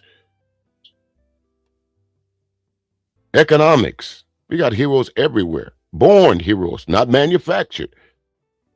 Born heroes. I'm not saying that white America doesn't. I'm not saying that Hispanic America doesn't. I'm not saying that Chinese America doesn't. But what I'm saying is y'all act like that we should not have these type heroes. No, I don't really know who Samuel Little is, to be quite honest with you. It's not on my radar. Do you know who he is? That might be telling me somebody that I don't need to know who he is, to be quite honest with you.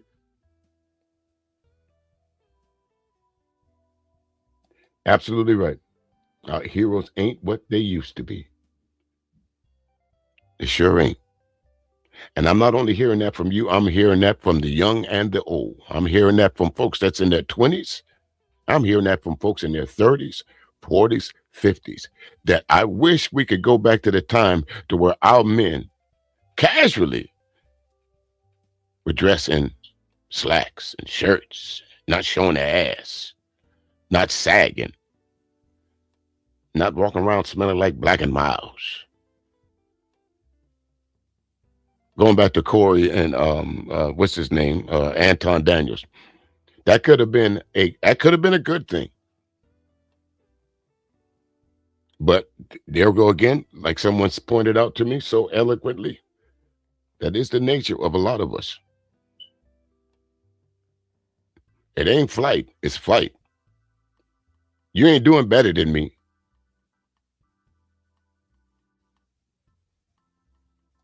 Compromised by money. Compromised by that shiny thing, like Shaka Zulu said.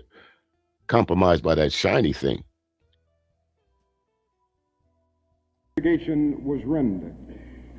Economically, the Negro is worse off today than he was 15 and 20 years ago. And so the unemployment rate among whites at one time was about the same as the unemployment rate among Negroes. But today the unemployment rate among Negroes is twice that of whites. Still is to this day. This was in the 1960s, and it still is today. 7.9 and 8.3 or something like that, compared to our white counterparts, which is like 4.5 and 3 point something. These folks, a couple months ago, when Trump went through and gutted the federal government system, he knew what he was doing. He knew he was taking jobs away from especially black women. Because black women are on his radar. You folks can argue that point all you want to, but go look at the amount of jobs that Trump summarily stripped away in this last term. Less than a year.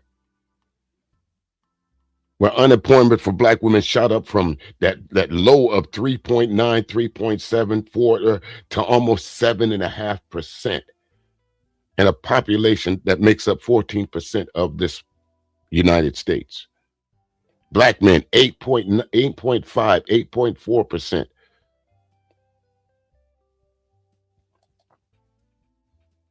8.4%. You guys are villains. Villains or victims, neither.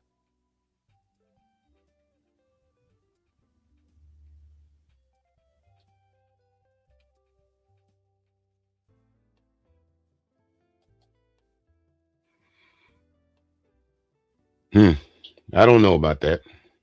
Segregation, slavery, segregation, racism. It's all this. It's all sad, and they will do it to everybody. No, they didn't do it to everybody, sir. You don't find no white person that said they lived under antebellum slavery, sir. So they didn't do it to everybody. You didn't find too many white people that was affected by not being able to go to a public school. So they didn't do it to everybody. Stop that. Another one of our heroes, James Baldwin. The list goes on. If we didn't have to manufacture these folks that came from the greatness of us,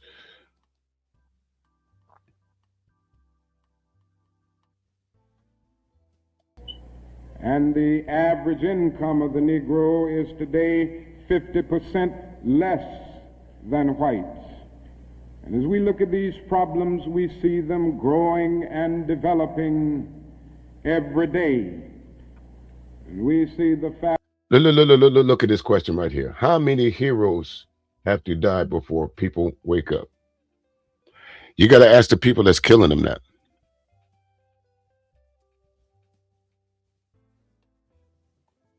Why do these people have to die in order to put a stop to racism, to put a stop to apartheid? Why did they have to die for that, sir? Y'all raised the flag. Y'all wanted to take the flags down, put them in half mast for what happened to Charlie Kirk.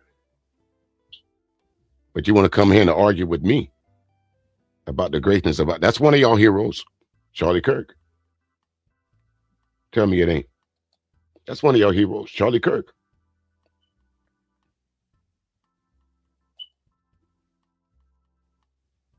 Well, Bridget, you know, sometimes you're doing the right thing or you're saying the right thing when you touch somebody's nerve. That's why they're here. They want to they come over here to prove me wrong. They want to come over here and say, see? But unfortunately, what they're not going to get over here is the kick and buck tech guy.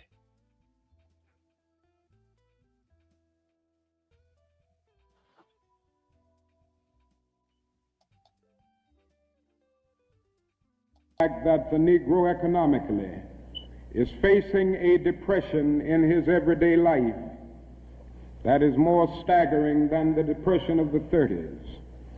The unemployment. Again, sir, I know Martin Luther King would be quite old, but I think if he had a choice, he would have not chosen to be killed for his beliefs.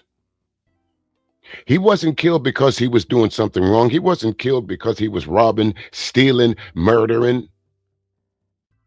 He was killed for trying to raise conscious awareness of the plight of the American Negro, as he said it. The list goes on. Look at how many of our heroes these folks are just ripping off down in the chat, sir. Versus the ones I said. I haven't seen you yet. Put down one of your white heroes. Type a white hero in the chat for me. Type one of your white heroes in the chat, because look at the list goes on. Ozzie and Harriet Davis. W.E.B. Du Bois, whether you like him or not, whether you agree with everything he said. What's the guy's name? George Washington Carver. The list goes on. How you think you got to the moon? Henrietta Lacks. The list goes on.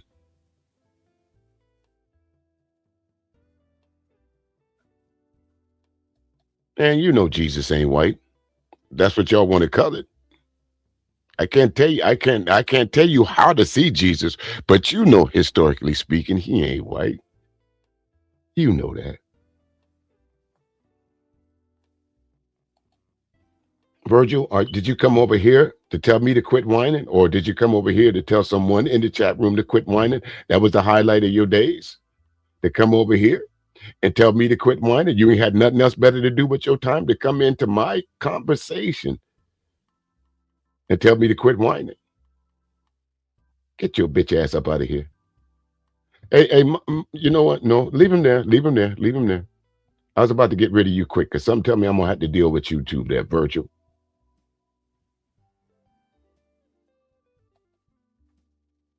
No, I'm not saying you, Nupac. I'm just saying that these other guys that keep saying that we shouldn't have black heroes.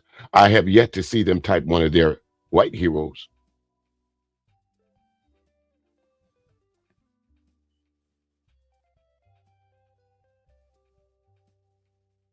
And he, as well, he absolutely should be.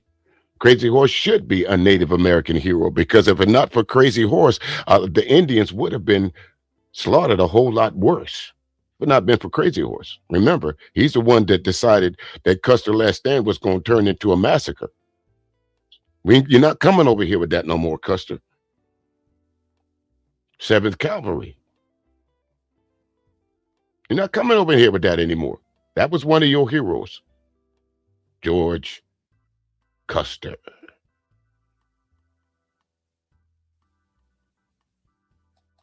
I don't know what you arguing about. I'm not arguing. I'm just speaking my mind. And some folks don't like what I'm saying. So, Errol Flynn, that's one of your heroes. Wasn't he Hollywood? Now, if you'd have put in Charles A. Lindbergh, I'd have gave you a point. How do I know what some of your heroes are? And you don't. You put Errol Flynn? You couldn't think of Lindbergh that quick? You couldn't think of Jonas Salk or one of them folks right quick? Like, you couldn't think of none of them?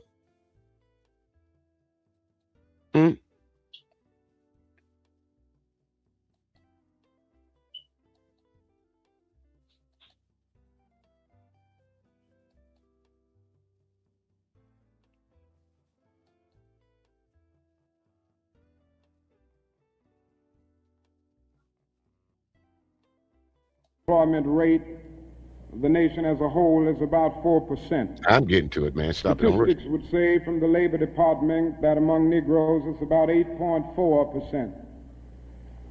But these are the persons who are in the labor market, who still go to employment agencies to seek jobs, and so they can be calculated. The statistics can be gotten because they are still somehow in the labor market. But there are hundreds of thousands of Negroes who have given up. They've lost hope. They've come to feel that life is a long and desolate corridor for them with no exit sign. And so they no longer go to look for a job. There are those who would estimate that these persons who are called the discouraged persons would be 6 or 7% in the Negro community. And that means that unemployment among Negroes may well be 16%. And among Negro youth in some of our large urban areas, it goes to 30 and 40%. And so you can see what I mean when I say that in the Negro community, that is a major, tragic, and staggering depression that we face in our everyday lives. Now, the other thing that we've got to come to see now that many of us didn't see too well during the last 10 years, and that is that racism is still alive in American society and much more widespread than we realize. You caught that too. I'm not sure how to say your name right there, but you caught that too. I was about to stop and say, look at the different people in the crowd, listening to one black man speak. And look at the difference of how quiet they are and how much attention they're paying to what he's saying. But yet you folks are down in the chat room coming in here with this. What a joke. What's the joke?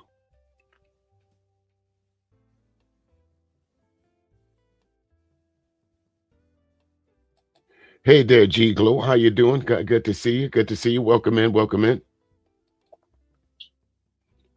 Spies for who?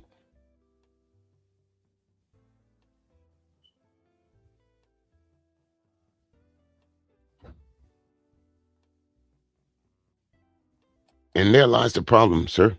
No real progress. And this is one of the things that I've been saying in my live streams over and over and over and over and over and over again. Till I'm blue black in the face. No progress. Nothing's changed. Not from the 60s 70s, 80s, 90s. We're still talking about the same thing. I don't know, G Glow. I don't know why they decide that they want to come over here. Always ask them, of all the places, don't y'all got a Klan rally to go to? Don't you got a George Zimmerman, what do you call that, GoFundMe that you got to go tend to or something? And we must see racism for what it is. It is a myth of the superior and the inferior race. It is the false and tragic notion that one particular group, one particular race is responsible for all of the progress, all of the insights, and the total flow of history. And the theory that another group or another race is totally depraved, innately impure, and innately inferior. And in the final analysis, racism is evil because its ultimate logic is genocide. Hitler was a sick and tragic man who carried racism to its logical conclusion. And he ended up leading a nation to the point of killing about 6 million Jews. And this is the tragedy of racism because its ultimate logic is genocide. If one says that I'm not good. And there goes your answer right there, Glow Vibes. No matter what level that we're speaking truth, there will always be folks that come in here and tell us that what we're seeing is either a falsehood, a lie, or get over it, pull yourself up by the bootstraps, do this, because we are the greatest country in the world. And if you guys don't like what's going on here in the United States of America, go ahead and leave. Leave and go where? I was born here, sir. I was born in Kentucky. Leave and go where?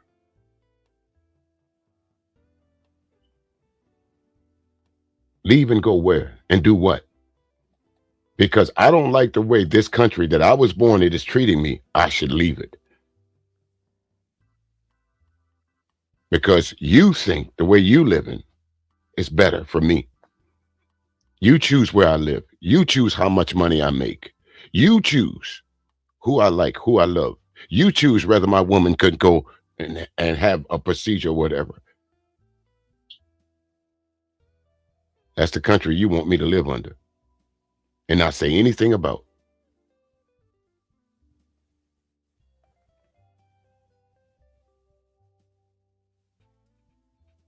Enough to live next door to him. If one says that I am not good enough to eat at a lunch counter, or to have a good, decent job, or to go to school with him, merely because of my race, he is saying consciously or unconsciously that I do not deserve to exist.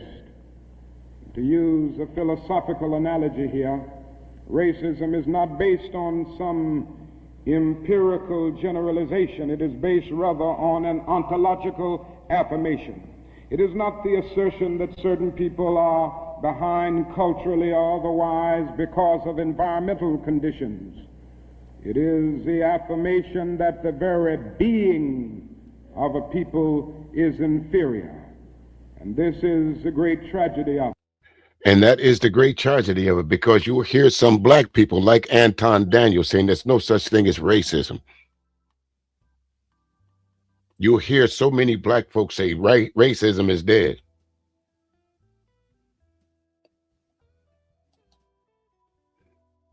Can do, boo. Welcome in. Thank you very much. Let's see. As an adult, do whatever you want without hurting others.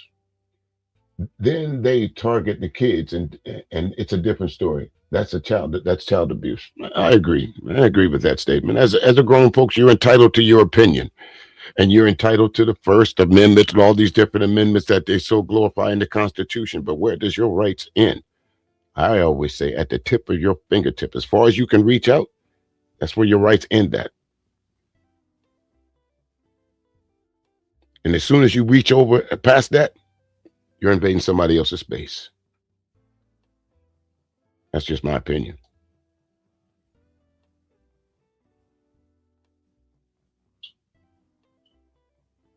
And race is definitely a social construct, E. I'll just call you E. It was based on, so there's only one race, and that's the human race. Someone decided sometime in the 16th and 1700s that to go, let's split these people up because they found some white skulls somewhere. And based on the beauty of the white skull, it's probably been sitting out in the elements for God knows how long. They determined that white people naturally had to be on top. So I'll ask this for all you folks that believe that in this racial construct, if you was the person that was developing this such thing called racial construct, to where would you put yourself at the bottom?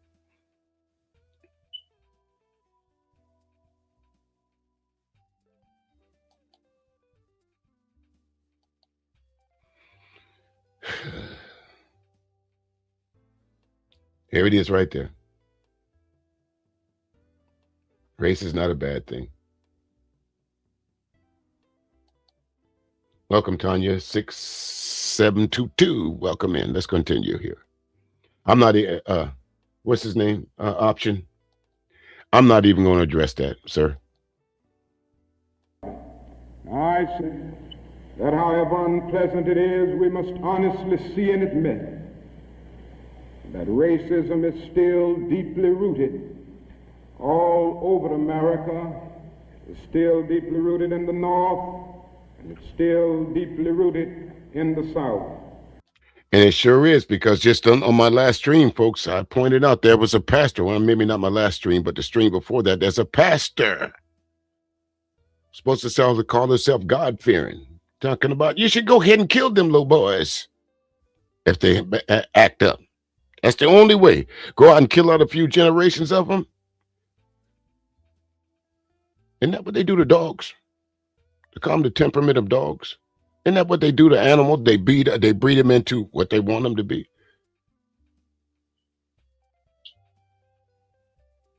Deeply rooted. Deeply rooted. Charlie Kirk, before his untimely demise, the last words out of his mouth was about to be something derogatory about black folks. Talking about your irony.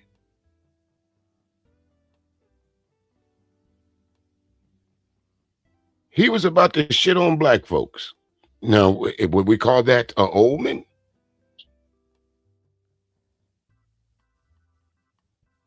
Would somebody from the religious sector that's black would say it? The God don't play about me when it refers to Charlie Kirk?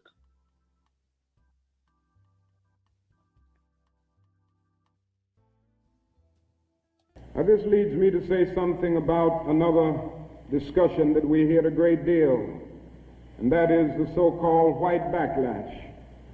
And I would like to honestly say to you that the white backlash is merely a new name for an old phenomenon. It's not something that just came into being because shouts of black power, or because Negroes engaged in riots in Watts, for instance. The fact is that the state of California voted a fair housing bill out of existence before anybody shouted black power, anybody rioted in Watts. And that's what folks like to do. Y'all tore up your own streets, but not giving, context. Dr. King just gave you the reason for the Watts riots. Historical fact that you got to go back and look at. That's why I'm saying those who don't know history is doomed to repeat it. So the same thing is happening on right here in Minnesota, isn't it?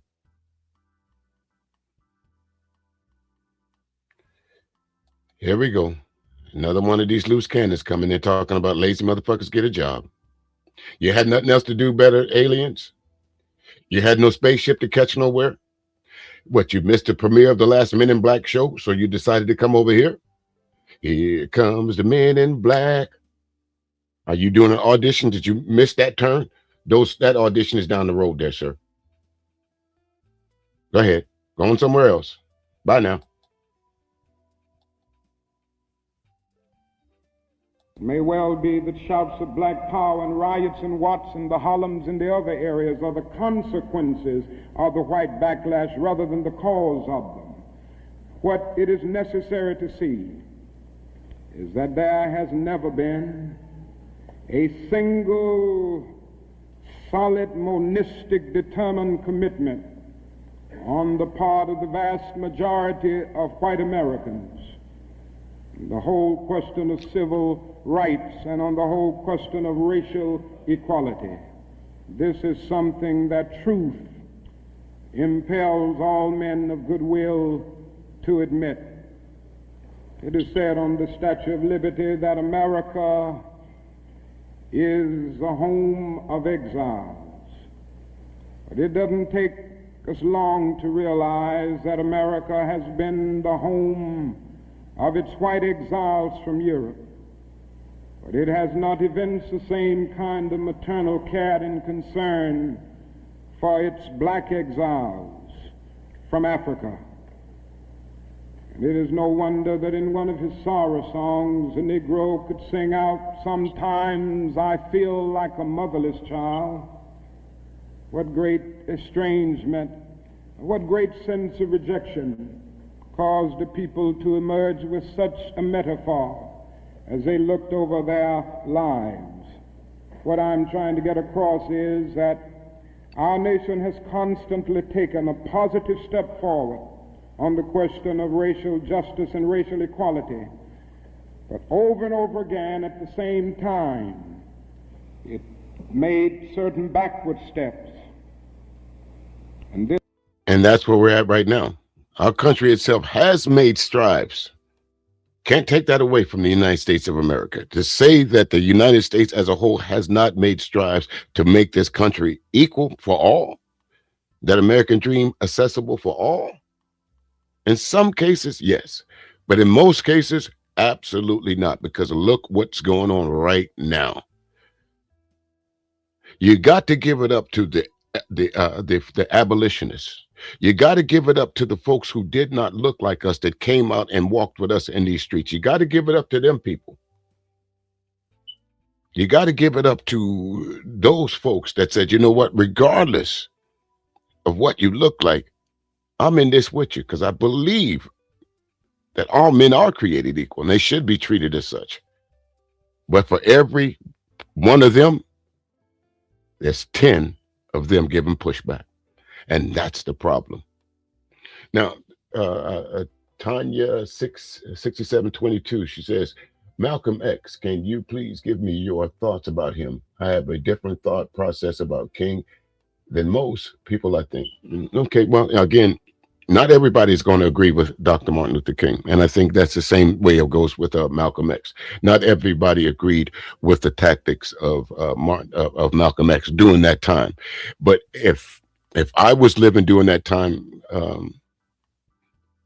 I think I would have more leaned towards the side of Malcolm X by any means necessary. Because I'm under the assumption that folks don't hear you till you stop screaming at them. Until you start yelling at them, that's when people start paying attention. And I think Malcolm yelled a lot louder than Dr. King. Not saying that neither one of them were wrong about their methods, but what I'm saying is there's a point in time, it's time to shut up and put up. And I think if these two great leaders would have came together and we could have ironed out a plan to where it meshed with both of them, they're both ideas, I honestly believe that black people would be in a different state. But again, divide and conquer. They made one man believe that his beliefs was much different from the other. A lot of rhetoric was passed back and forth between the two. So I think, again, Malcolm X is one of my heroes personally, regardless of where he came from. I don't know Malcolm Little, but I do know Malcolm X. If that answers your question.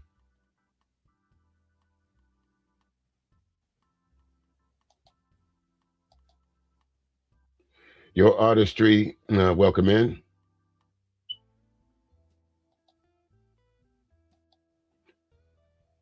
This has been the persistence of the so-called white backlash.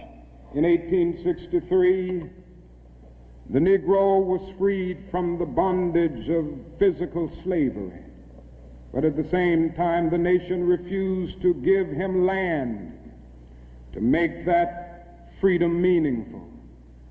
And at that same period, America was giving millions of acres of land in the West and the Midwest, which meant that America was willing to undergird its white peasants from Europe with an economic floor that would make it possible to grow and develop. Is he wrong again? This was in the 60s, but remember there was a time right here in the last year and a half, 2 years, to where they tried to do what? Bring over the what? The white South African farmer. Trump said it himself. We don't want them folks from them shit old countries. Bring them from them other countries up there, them northern countries. We know what he was talking about, folks. That wasn't no dog whistle. That was a blowhorn. That was a foghorn. He couldn't have said it no louder. And people just fell in line. The Marjorie Taylor Greens, the Anna Conspiracy. Oh, we gonna get to her. Somebody sent me a clip on her. Oh, buyer's remorse now. Oh, I'm gonna get you, Anna. We're gonna put you up full mast, like Dr. Richie says. We're gonna put you up full mast. I'm gonna get you. Not today, but I'm gonna get you. I'm gonna get you.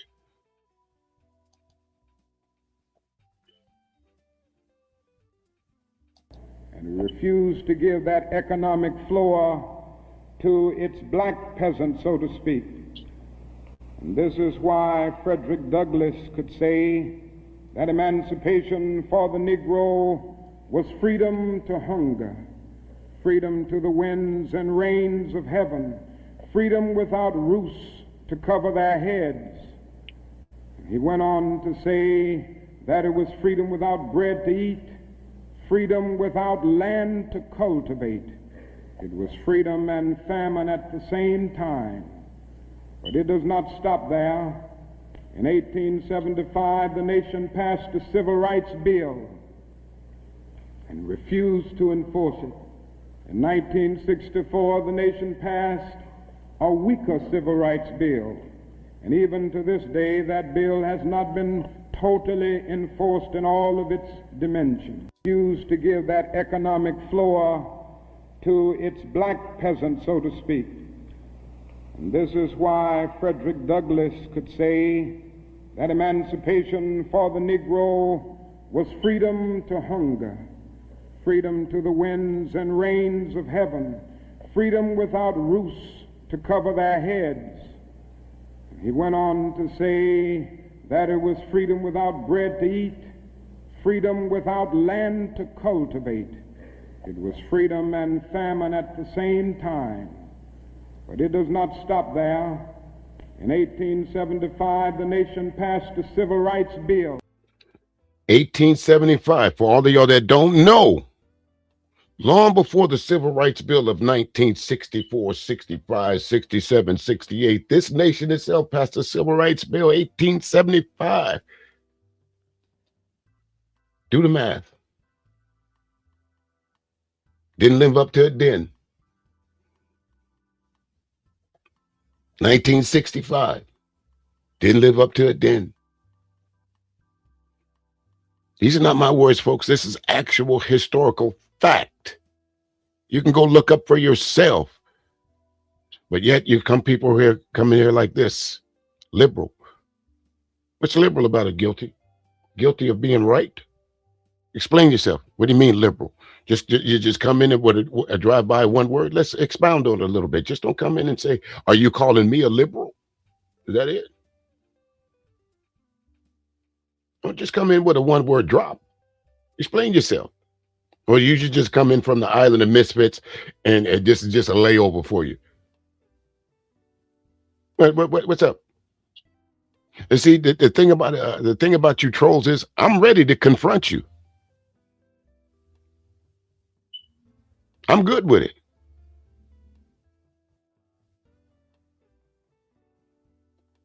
Say it again, cowboy. He's using one word because he can't articulate. Most trolls cannot. Try to copy and paste, guilty. Try and go copy and paste.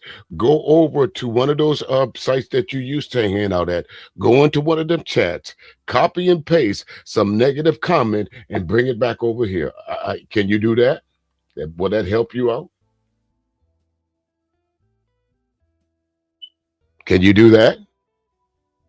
Will that help you a little bit? And refused to enforce it. In 1964, the nation passed a weaker civil rights bill. And even to this day, that bill has not been totally enforced in all of its dimensions.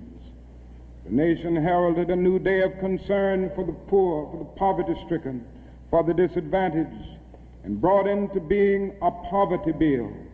But at the same time, it put such little money into the program that it was hardly and still remains hardly a good skirmish against poverty. And this is where the point of some of you black folks like the BGSs. Happy MLK from Madison, Wisconsin. Be safe out there, good brother. Be safe out there, my man. Be safe out there.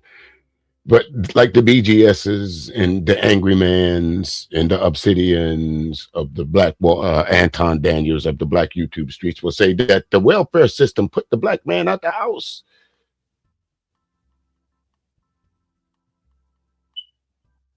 The welfare system took the black man out the house. No, sir. It's called survival. Only the strong can survive, because believe me, that money that it was getting out to those needy families back in the 60s and 70s was not it. No one got rich off that, believe me. The 80s. But guess who gets busted more for welfare fraud than anyone else in this country? Guess what group of folks get busted for welfare fraud more than anyone else on a larger scale?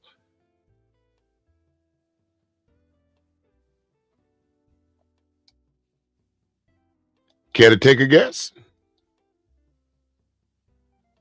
They won't tell you that, though, will they? White politicians in suburbs talk eloquently against open housing, and in the same breath contend that they are not racist. And all of this and all of these things tell us that America has been backlashing on the whole question of basic constitutional and God-given rights for Negroes and other disadvantaged groups for more than 300 years. So these conditions, persistence of widespread poverty, of slums, and of tragic conditions in schools and other areas of life, all of these things have brought about a great deal of despair and a great deal of desperation, a great deal of disappointment and even bitterness in the Negro communities. And today all of our cities confront huge problems. All of our cities are potentially powder kegs as a result of the continued existence of these conditions. Many in moments of anger, many in moments of deep bitterness, engage in riots. And let me say, as I've always said, and I will always continue to say, that riots are socially destructive and self-defeating. I'm still convinced that nonviolence is the most potent weapon available to oppress people in that. Well, this is one of those things that I'll have to say personally that I disagree with Dr. King on. And I'm not saying that, but I'm a staunch believer that, and I'm going to take a quote from Tupac. We knocked on the door. We knocked on the door softly. Can you let us in? We hungry. Next time we came back, we knocked on the door a little bit harder. Can you let us in? We hungry. Third time we came back, we coming in this motherfucker, whether you want us to or not. I think there was a point in time that it was time in the 60s to do that.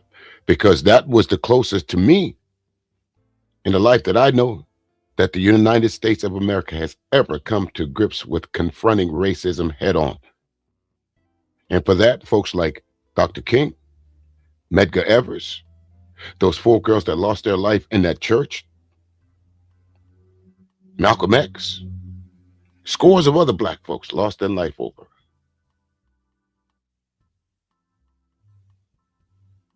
That's just my opinion.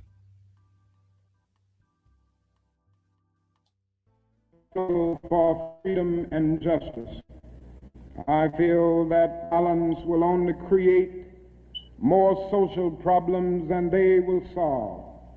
That in a real sense it is impractical for the Negro to even think of mounting a violent revolution in the United States. So I will continue to condemn riots and continue to say to my brothers and sisters that this is not the way. Continue to affirm that there is another way. But at the same time, it is as necessary for me to be as vigorous in condemning the conditions which cause persons to feel that they must engage in riotous activities as it is for me to condemn riots. I think America must see that riots do not develop out of thin air. Certain conditions continue to exist in our society, which must be condemned as vigorously as we condemn riots. But in the final analysis, a riot is the language of the unheard. And what is it that America has failed to hear? Do you understand that? So that perfectly describes what I was just talking about. A riot is the language of people that are unheard. If you go back to, as they call it, the bloody summer of 2000, and if you start looking at the overall landscape of those folks that were really rioting, you will see that it was not black people after a while. Yeah, we was pissed about what happened to George Floyd. But as with everything, hey there, Pure Butterfly, good to see you. As with everything, they tell us, hey, back up. Let's wait for the courts to decide what goes on. Let's see if there's going to be a crime bill passed that make what these folks do to us literal hate crimes. Has the George Floyd crime bill been passed yet? Has it been passed yet? You remember the kid that was in Georgia that they hunted down? And it wasn't, but the only reason we saw the footage of what really happened is because they were sharing it amongst themselves, and one of them grew a conscience and said, let me get this out there. I'm talking about Ahmaud Arbery. You remember him? Remember how many officials, actual police officials, decided not to prosecute this case before it made federal headlines, national news, on a slip up?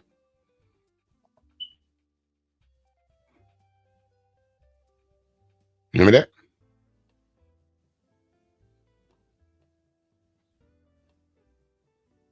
It has failed to hear that the plight of the Negro poor has worsened over the last few years. It has failed to hear that the promises of freedom and justice have not been met. And it has failed to hear that large segments of white society are more concerned about tranquility and the status quo than about justice, equality, and humanity. And so in a real sense, our nation's summers of riots are caused by our nation's winters of delay. And as long as America postpones justice, we stand in the position. His name was Ahmaud Arbery, a father and son. If you're not familiar with the case, Nupac, a father and son, some years ago, a kid was going through a neighborhood. He went into a house that was either being built or about to be under construction. They decided to take it amongst themselves that this kid was stealing. In the quest of them chasing this kid down for more than 5 minutes, They summarily killed him. They tried to cover up. This happened sometime in sometime back at one point in time, but it did not make national news for months. There's some police folks, commissioners or whatever that saw the case that should have brought these people to justice, the father and son, but they decided that they weren't going to prosecute, and they went through every possible measure to hide this. But what happened was somebody's leaked that cell phone footage of them chasing Ahmaud Arbery down with the truck, hitting him with the truck, and even when he tried to get past them, got out of their truck, shot this kid in cold blood and left him to die in the middle of the street. And what's the worst thing about it? Like the policeman that killed this young lady here recently, as Ahmaud Arbery lay on that street dying, you could literally hear one of those two white men say, "You fucking nigger." The ultimate disrespect. Ahmaud Arbery. May he rest in peace. But the list goes on of black men like me that could give you stories just like that.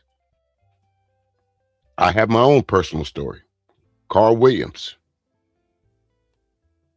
Still haven't found out who took our friend. I can guarantee you can go throughout damn near every person in South Carolina and find someone in their family that was taken out, not because they were doing something wrong. George Steinme was 14 years old when they executed him. The kid was so small they had to put him on phone books so they could kill him.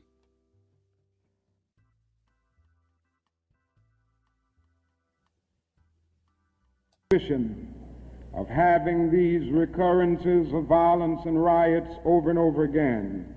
Social justice and progress are the absolute guarantors of riot prevention. Of course you can. Now let me go on Right ahead, to say that if we are to deal with all of the problems that I've talked about, that we are to bring America to the point that we have one nation, indivisible, with liberty and justice for all, there are certain things that we must do. The job ahead must be massive and positive. We must develop massive action programs all over the United States of America in order to deal with the problems that I have mentioned. Now, in order to develop these massive action programs, we've got to get rid of one or two false notions that continue to exist in our society. One is the notion that only time can solve the problem of racial injustice. I'm sure you've heard this idea. It is the notion almost that is something in the very flow of time that will miraculously cure all evils. And time waits for no man, does it? I've heard this over and over again. There are those, and they're often sincere people, who say to Negroes and their allies in the white community that we should slow up and just be nice and patient and continue to pray, and in 100 or 200 years the problem will work itself out, because only time can solve the problem. Well, I think that is an answer to that myth, and it is that time is neutral.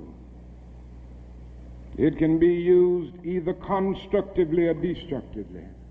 And I'm absolutely convinced that the forces of ill will in our nation, the extreme righteous in our nation, have often used time much more effectively than the forces of goodwill. And it may well be that we will have to repent in this generation, not merely for the vitriolic words of the bad people and the violent actions of the bad people, but for the appalling silence and indifference of the good people who sit around and say, wait on time. Somewhere we must come to see that social progress never rolls in on the wheels of inevitability. It comes through the tireless efforts and the persistent work of dedicated individuals, and without this hard work, time itself becomes an ally of the primitive forces of social stagnation. And so we must help time, and we must realize that the time is always right to do right. Now there's another notion that gets out. It's around everywhere. It's in the South, it's in the North, it's in California and all over our nation. It's the notion that legislation can't solve the problem. It can't do anything in this area. And those who project this argument contend that you've got to change the heart, and that you can't change the heart through legislation. Okay, let me address this right here. Let me see this. Welcome in, Charles Hale. Let's see. You will raise up your voices and arms, or you will let me be buried. Let the doctor sleep and stop mocking him in silence, dreaming. What? He didn't get shot dead, and we have still done nothing. Let him go. All I can say is riffs. Reading is fundamental. Because I'm going to try and make sense of what you just said. Okay. I'm going to try and make sense of this, Charles. I don't know if you're trying to be I don't know. So let me try this again. Y'all see this on the screen, so follow along. I maybe need them little dots for this one. You will raise up your voices and arms, or you will let me be buried.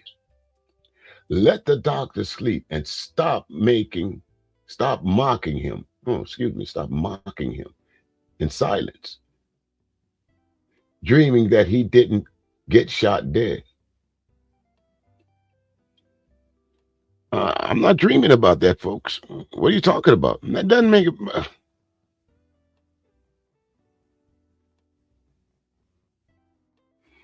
Well,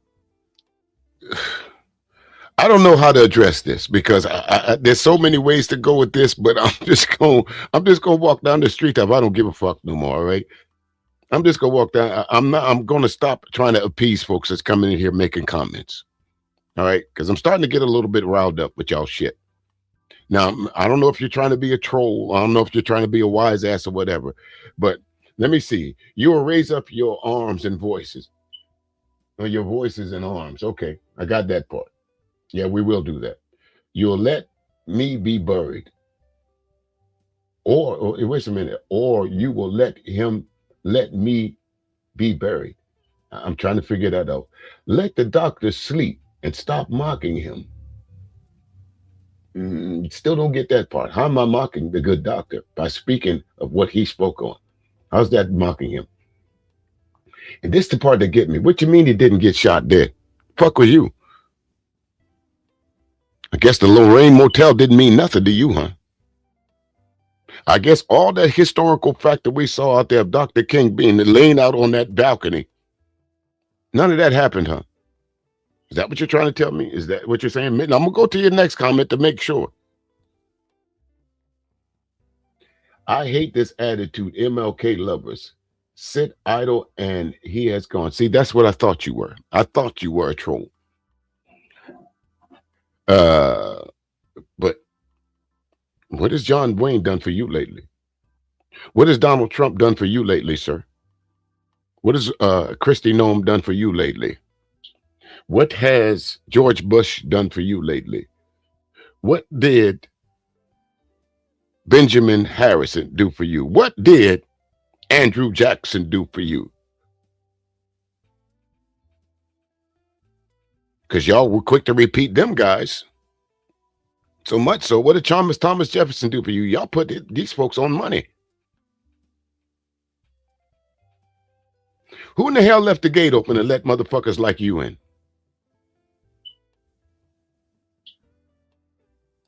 Huh? Charles?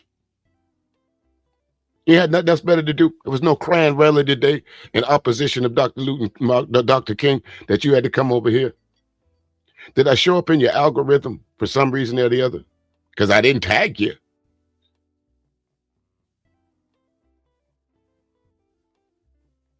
No, today is not his birthday. His birthday is January 15th.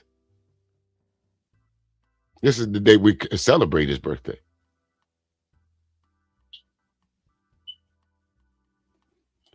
I care to disagree.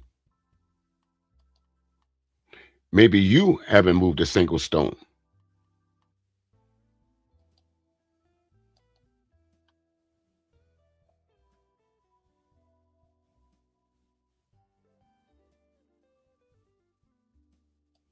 Let me see this here. We don't talk, march, or fight now. It's 2026. Look at us. Well, again, if you really look at it, Charles, let me put my coffee down. I got a little cold anyway. But if you really look at it, Charles, everything that they call what they call civil disobedience, most black people spearheaded it. Most white people just ambushed it. Watch riots, as they say, the bloody summer of 2020, the Rodney King riots. We got tired of being pushed around, so we did something about it. And what they do? Remember when the Black Panthers went up to the California legislation, and what were they? What did they do? Made it illegal for anybody to carry firearms anymore, huh? See, that's what the problem is. Y'all want us to. I guarantee, if I was up here talking about one of your heroes, if I was up here talking about what's his name, yeah, it's hard to come up with a white hero for y'all. That's no, I know that's who you are.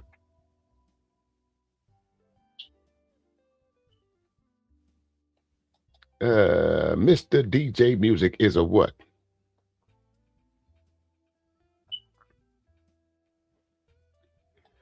No, I don't think he died in vain, sir. I think I think his death was tragic and could have been avoided. I don't know how long Dr. King would have lived, but something tells me that no, he did not die in vain. Do we have some cleaning up to do in our neighborhoods to atone for what Dr. King is talking about? Absolutely. But I'm a product of Dr. King not dying in vain. My nieces and nephews, doctors and lawyers, they're products of what Dr. King was talking about. So no, I don't think he died in vain. No, sir.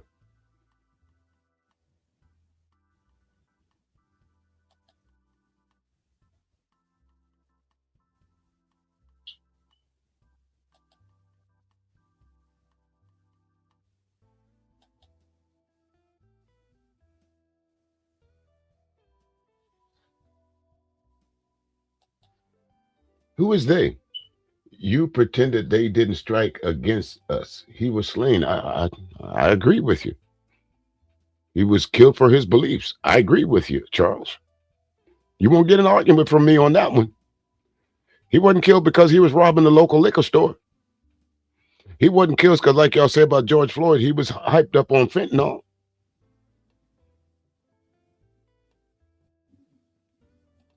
Was it? I don't think so. Now, I would be the first one to say that there is real need for a lot of heart changing in our country. And I believe in changing the heart. I preach about it. I believe. Say it again, that old school rules. We will never forget the legacy of Dr. Martin Luther King. I hope that my children pass it on to their children. I hope that some of the readings and the writings, especially now that it's a little bit more easier to access, that my children go back and point out to their children and their children, their children. I hope this man's legacy never dies. I hope that MLK is always a part of our collective.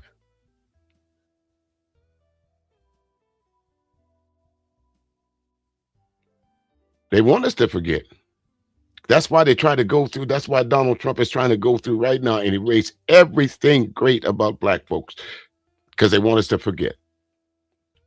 They want us to stop talking about it. But I'm not.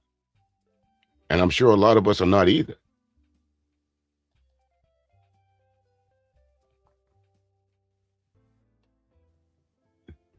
You're absolutely right about that, Connie. George Bush has done nothing for anyone other than himself. This man created an entire war. Was that senior or junior? You know they both was in cahoots. Don't tell me senior didn't know what junior was doing.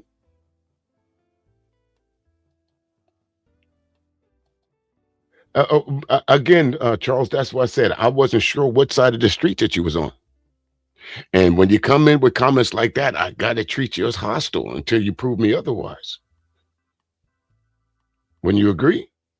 If you go back and look at your statement its entirety, maybe it's typos or whatever, maybe it's some run-on sentences or whatever that I didn't quite agree. But if you go back and look at that sentence that you typed, it wouldn't seem that you initially came in here under opposition.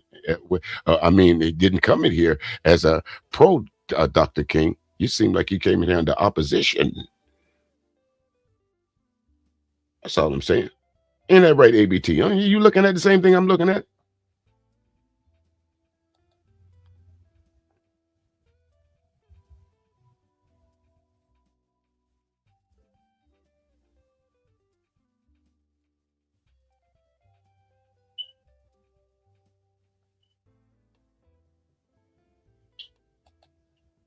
I don't know there, Connie. She says, I didn't say a blinking thing about them guys. Who are you listening to? The voices in your head? I don't know if that's directed at me or someone else. So I'm gonna have to go with that. Well, no, talk.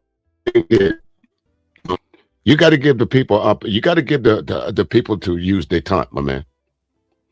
You have to come to the table and before you go to any discord, civil unrest, anything like that. That's got to be the last option.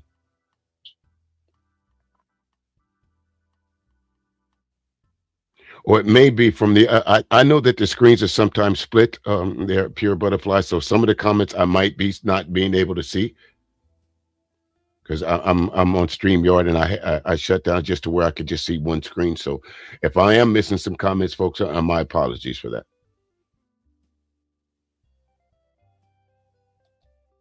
I don't have anyone blocked. Well, I take that back. I have 3 people blocked, but that was from a long time ago. So no one in this chat right now is blocked.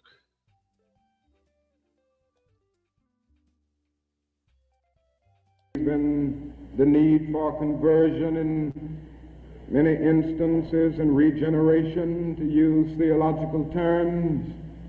And I would be the first to say that if the race problem in America is to be solved, the white person must treat the Negro right, not merely because the law says it, but because it's natural, because it's right, and because the Negro is his brother. And so I realize that if we are to have a truly integrated society, men and women will have to rise to the majestic heights of being obedient to the unenforceable. But after saying this, let me say another thing which gives the other side, and that is that although it may be true that morality cannot be legislated, behavior can be regulated, even though it may be. And you're absolutely right there, old school. Charles, and I think the same sentiment that I share with old school. I can understand your frustration, brother. I can understand how you can say that, you know, this lands squarely on us. But in some cases, in a lot of cases, you're right. You know, because, you know, we got things like the Zeus Network. We got Real Housewife of Atlanta, where one of those ladies got shut down by some guy talking about you put your entire life, your husband, your children, and in front of the whole world to see. Or Basketball Wives. You guys are talking about being wives, and none of y'all are married. So do we have some cleaning up to do what word do I want to use? Do we have a lot of cleaning up to do to come full face with Dr. Newton, Dr. King is talking about? Absolutely. So I can understand the disappointment and dismay when we see young brothers walking around and we got to tell them, man, pull your pants up. Nobody want to see your drawers. Or we got to tell our young sisters, you know, titties is nice, but we don't need to see them all the time.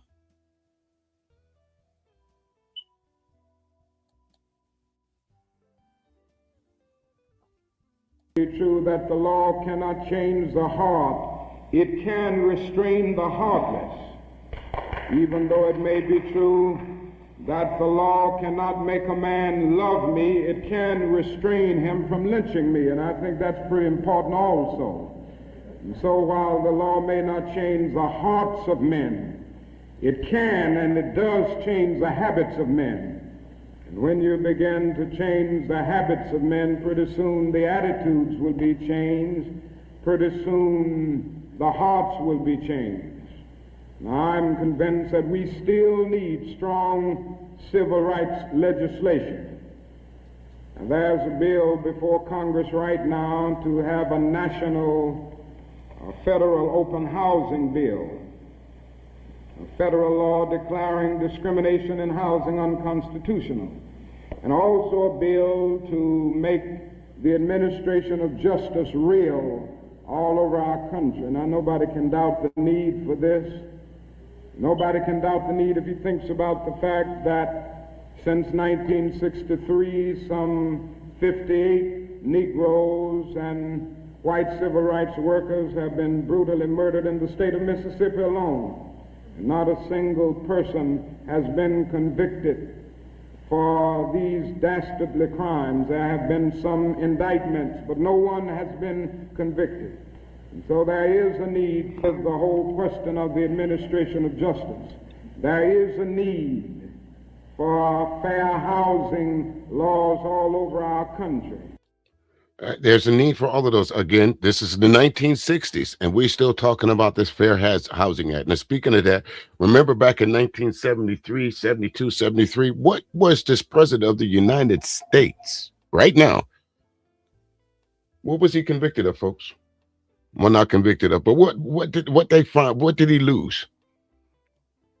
He lost a bunch of lawsuits to where they were not allowing black folks to rent his buildings. They were instructed by those folks that anytime someone came into their place that they owned, to put a C on the application of the rental application to make sure that they knew that I was a colored person. Now, I don't know what this is about. Again, I have to take everything to what I see it as a grain of salt right now, but Prince family, let me ask you something. Why would you come in here and say this? Happy birthday, Michael King Jr., BKA Martin Luther King Jr. His name is Martin Luther King. The most important part of that is Junior. That means he has a father before him that carried that same name, that he felt it was so important that he passed it on down to his son. But here you are, with nothing to do, on a Monday afternoon, 5:07 in the evening, and type that. And type that. Come on, man. You got nothing better to do. The Islets of Misfits is down the street to the left. Take that corner. It's on Dumbass Boulevard. You'll find it right there. Pull you up a seat, park your car, and then walk on up in the door and knock on it and say, hey, I'm here for that regular weekly Klan rally. They'll let you right on in.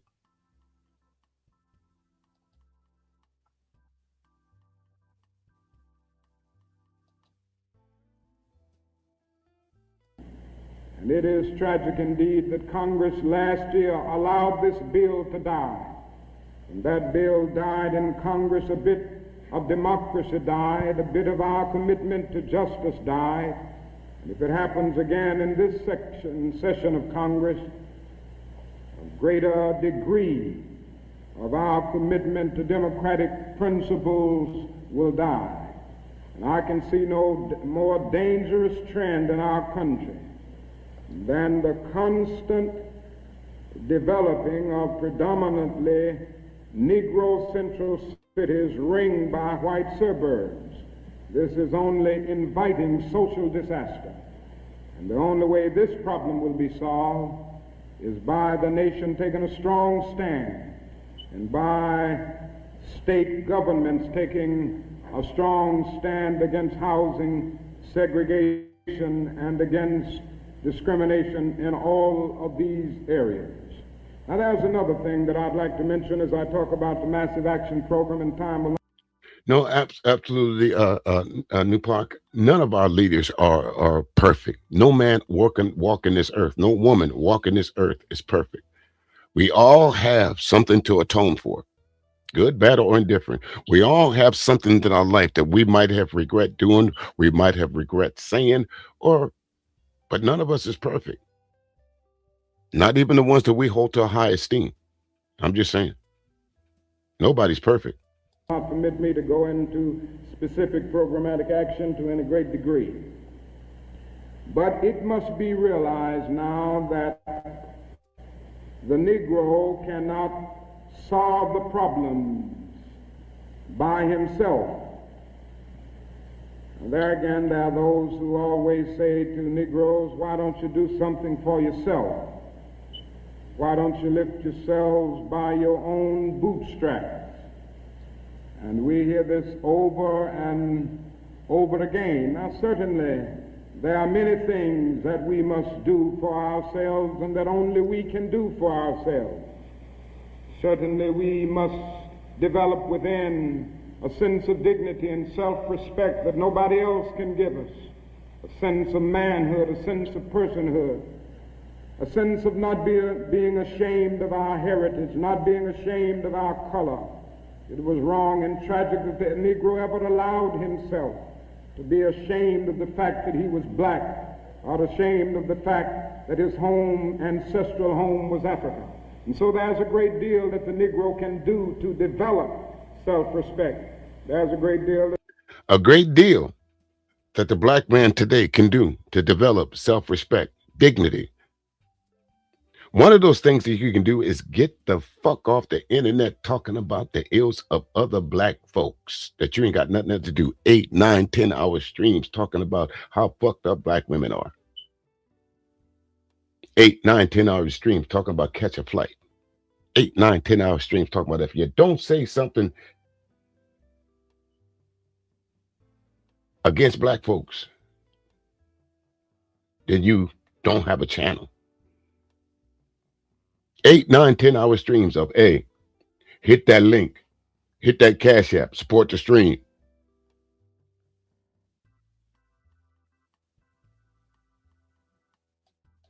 Hey there, Niravox. How you doing? How you doing? Good to see you. Good to see you.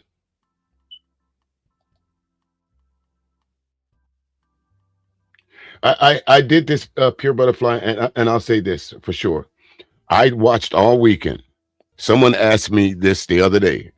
Has anyone done anything on Dr. Martin Luther King Jr.? I said, no, look around you. Not even an honorable mention on his birthday, which was actually the 15th. Not even an honorable mention. So I watched all weekend. I was going to do a little musical tribute to him on my radio program, but I said, nah, you know what? This is a visual thing here. Folks need to see this. Folks need to see this man talking. So that's why I'm doing this today. What the Negro must do and can do to amass political and economic power within his own community and by using his own resources.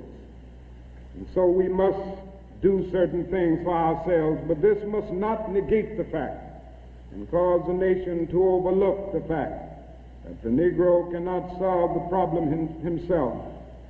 A man was on the plane with me some weeks ago, and he came and talked with me, and he said, the problem, Dr. King, that I see with what you all are doing is that every time I see you and other Negroes, you are protesting, and you aren't doing anything for yourselves. And he went on to tell me that he was very poor at one time, and he was able to make it by doing something for himself. Why don't you teach your people, he said, to lift themselves by their own bootstraps? And then he went on to say other groups face disadvantages, the Irish, the Italians, and he went down the line. And I said to him that it does not help the Negro, it only deepens his frustration for unfeeling and sensitive people to say to him that other ethnic groups who migrated or were immigrants to this country just 100 years ago or so have gotten beyond him, and he came here some 344 years ago. And I went on to remind him that the Negro came to this country involuntarily in chains, while others came voluntarily. I went on to remind. And there's nothing I need to say about that, but let me go ahead and adjust this right here. He says, what's up there, Roy? I'm not sure how to pronounce your last name, so I'll just call you Roy. Okay, Roy, why don't you mention people's character, not their skin? You must have just dropped in the door, because I've been talking a whole lot about character today. You must have just came through the door. Not too many times in this broadcast today, sir, have I mentioned skin color. Only when need be necessary. Hit dogs holler. I don't need to mention skin color to make a point. Some things are just painfully obvious. I think what Dr. Martin Luther King is talking about right now is painfully obvious, sir. He's not talking about the greatness of white folks. He's not shitting on white folks. He's telling y'all white folks that something need to be done. He's also said the same thing to black folks. He ain't shitting on us. He ain't congratulating us. He's telling us something need to be done. You can't blame it all on white men. You can't blame it all on the system.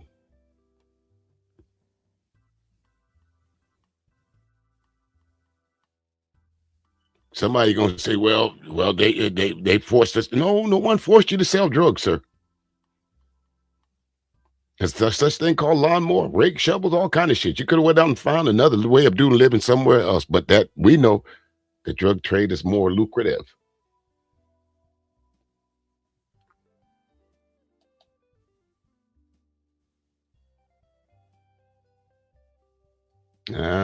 Right. It has nothing to listen. One thing for sure, let me get to the skin color thing because it seems to always be an idea. There's no place that I can go in this world and not be identified as a black man.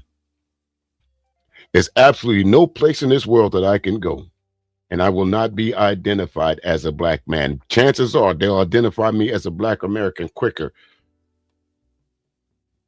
And if they don't identify me right away, as soon as I open up my mouth, chances are they will. But on the same token, some of my white palm-colored folks, they could just about blend in anywhere. You could be from Poland and slide right on into white America. You could be from Ireland, slide right on into white America. You could be from South Africa, slide right on into white America. Well, no one never asks, hey, as long as you speaking at what they call proper English, chances are no one's going to ever ask you where you're from. They're just going to see you as a white American. So there's no way that I cannot go anywhere in this country and not be seen as what I am. So let's take skin color out of this because skin color does identify me automatically. But it doesn't identify my palm-colored folks automatically. Get what I'm saying?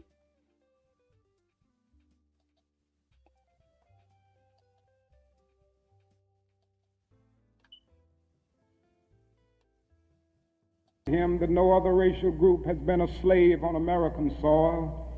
I went on to remind him that the other problem that we have faced over the years is that the society placed a stigma on the color of the Negro, on the color of his skin, because he was black. Doors were closed to him that were not closed to other groups. And I'm to say to people that you ought to lift yourself by your own bootstraps, but it is a cruel jest to say to a bootless man that he ought to lift himself by his own bootstraps. The fact is that millions of Negroes, as a result of centuries of denial and neglect, have been left bootless, and they find themselves impoverished aliens. Yeah, got to ask yourself sometimes, how you going to lift yourself up by your bootstrap if you don't have one? And it depends, Nupac. It depends on if a subject hits me right away that I feel like that I want to cover. But usually once, twice a week, I'll go live. Usually, it's usually on a Wednesday or sometime on the weekend. But today, since it's Dr. Martin Luther King's birthday and I don't have another meeting at 7 o'clock, I decided to do this live today. So, but yeah, it's usually on Wednesdays, Thursdays, or during the weekend sometime on a Saturday that I might go live. But if you will, go ahead and subscribe to the channel if you don't mind. I'll make sure to click on that little bell and notifications, and hopefully YouTube will send you a notification that, hey, that I'm live. And you're right there. I'll call you for you bastards. Okay. I get the ornery of that for you bastards. Some of y'all folks are quite clever with these names. For you bastards. But yeah, that has happened to everyone. There's no one that's exclusive to that. You're right. But I'm just making a point that I can't go anywhere in this world and someone identified by my color. That's all I'm saying. I'm not saying it hasn't happened to other folks, because it has. I guarantee a white person couldn't go to Mexico without being called gringo. Fuck, what part of the United States you're from? When you agree? When you agree? El Boogie, let's see. I'm not fond of that kind of gaslighting. Black people didn't create that entire system of racism, paper bag test. But you got to live credence to that there, because remember the movie School Days? That's what Spike Lee was focusing on, that paper bag test. We used to call them pastors back in the day, remember? And a lot of times the darker skin black wasn't allowed to go to some of those schools. Gatekeepers.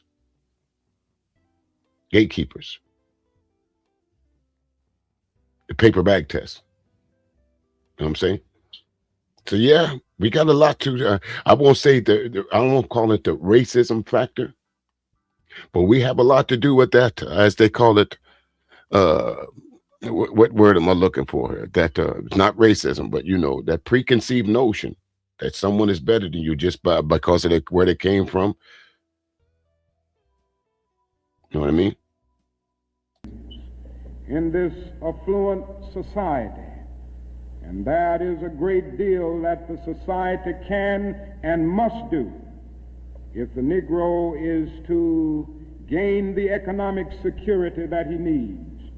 Now, one of the answers, it seems to me, is a guaranteed annual income, a guaranteed minimum income for all people and for all families of our country. It seems to me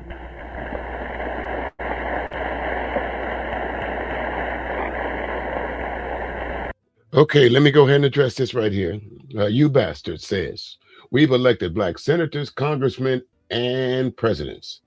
They only lifted themselves up. No, sir. Is Jasmine Crockett only lifting herself up right now? Go back to former Vice President Harris. Was she lifting herself up when she started that one step, that first step rule?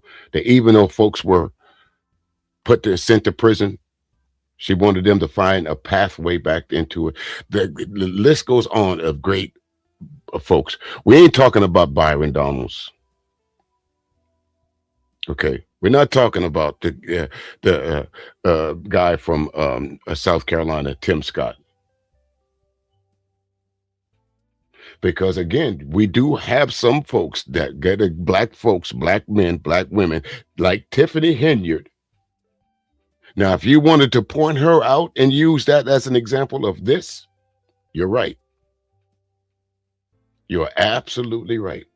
Like I said, I don't mind pointing out the obvious, but sometimes you gotta put context to what you're pointing out. Not everyone that's been elected to office, that's been black, man or woman, is went into the office just for themselves.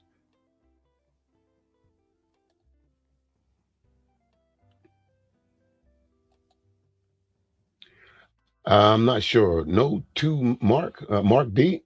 I'm not sure what you mean by this. Know too much about man's personal vice and flaws. I don't know. I don't know what that means, but I just read it, I guess. I don't know, man. That's what I was looking for. Prejudice. That's the exact word I was looking for there. Old school.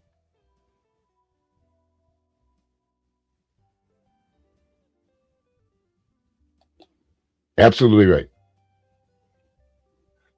Jasmine Crockett is a warrior. She absolutely is. Imagine, imagine, she's even said it herself. Imagine the amount of death threats this woman receives on a daily basis. Fonnie Willis down there in Georgia. Imagine the amount of death threat that she's has received over the years just because she decided to hold Trump accountable. Somebody came in here earlier talking about holding people accountable. Imagine what this woman's life is going through now that she tried to hold Trump accountable for trying to rig an election.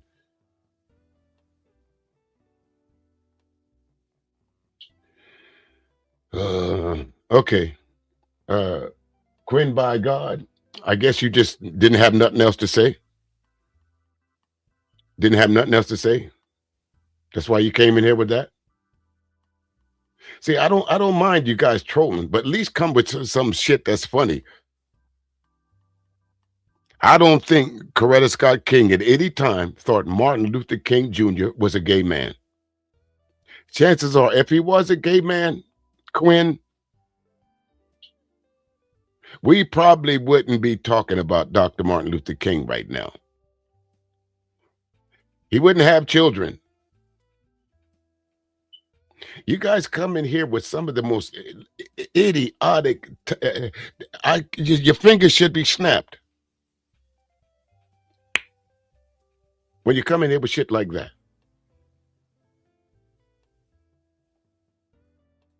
Do I? Do I consider Kamala as a hero? Yes. Yes. Regardless of what folks say, for some folks, she is definitely a hero. Do I consider her a hero? To what level? Yes. There's stages to her being heroic. I think to come up under some of the things that she did for the state of California and what she tried to do for the country as a whole, yes. In some cases, she is a heroine. Yes. And I'm not talking about the kind you shoot up on your arm.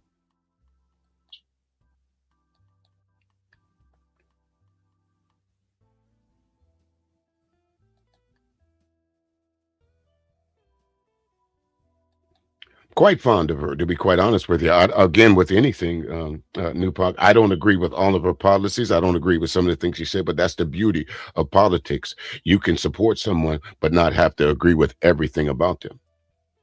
I know, but if I go back into her accolades, I will have to say, I'll ask you this question. You got two people coming in for a job. You don't know either one of them. All you know is you see two resumes. One says neither name is on the resume. One, I guess, lists all the accomplishments of former Vice President Harris, and the other one lists all the accomplishments of current President Donald Trump. Who would you hire?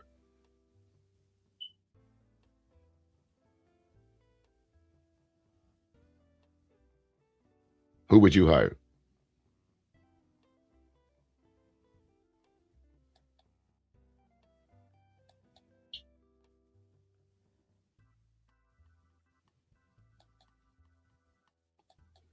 Let's play some more of this. It seems to me that the civil rights movement must now begin to organize for the guaranteed annual income, begin to organize people all over our country and mobilize forces so that we can bring to the attention of our nation this need and this something which I believe will go a long, long way toward dealing with the Negro's economic problem and the economic problem with many other poor people confronting our nation. Now, I said I wasn't going to talk about Vietnam, but I can't make a speech without mentioning some of the problems that we face there, because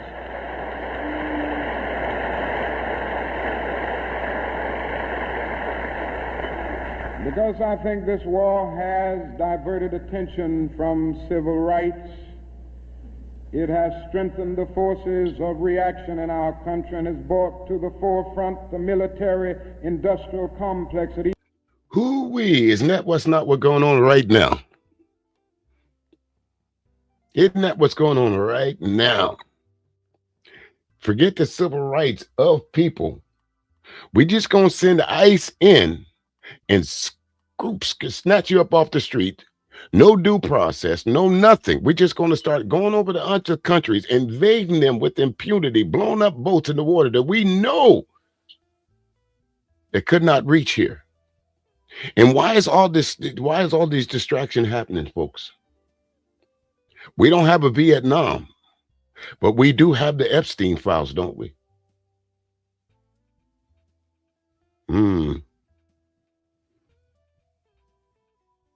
We do have the Epstein files, don't we? Even President Eisenhower warned us against it one time. And above all, it is destroying human lives. It's destroying the lives of thousands of the young, promising men of our nation, destroying the lives of little boys and little girls in Vietnam. But one of the greatest things that this... And let me pause that right there. Donald Trump, correct me if I'm wrong, for any supporting Trump supporters. Donald Trump ran on two things. I think he actually won the presidency on two things. The one main thing that he said, one of the things he said was he was not going to start no new wars, that he was going to be America first. Well, as of now, Donald Trump has dropped bombs over 250 times, 260 times in less than a year. The same way folks will go and say, well, President Biden dropped 260 some bombs too. That was in 4 years.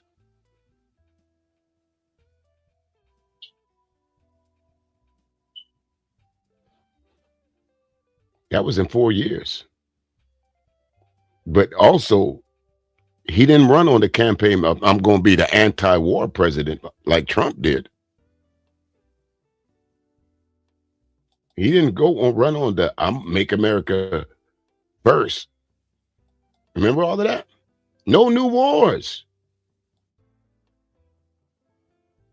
No new wars. We're going to clean up the streets of America. We're going to, first 2016, 2017, we're going to drain the swamps. But we know damn near everybody in this first cabinet was either, I won't say impeached, either went to jail or got indicted for something. Damn near everyone owned his first cabinet. He talking about they was going to preach equity. We were going to get rid of DEI. Can you think anything more DEI than Donald Trump receiving that Nobel Peace Prize from somebody else?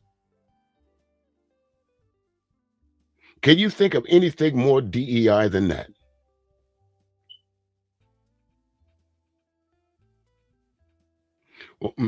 Child of God, may God open my eyes for what? What am I missing?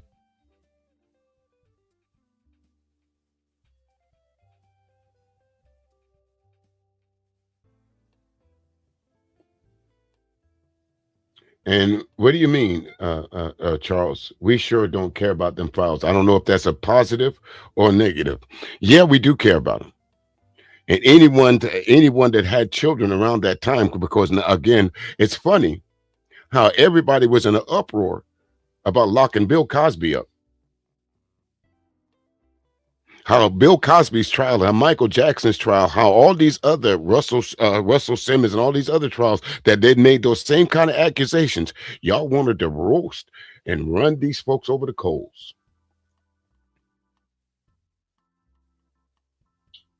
They wanted to run these folks over the coals. They wanted to give Bill Cosby the maximum sentence. But they don't even want us to look at the Epstein files, even though there's pictures of Trump and Epstein and Ghislaine Maxwell with what's obvious underage girls. You don't have to be a rocket scientist to look at the face of some of those young girls and know that if they reached 17 yet, they were lucky. Sitting on Trump's lap, hugging Trump, kissing Trump, and he's grinning like a Cheshire cat.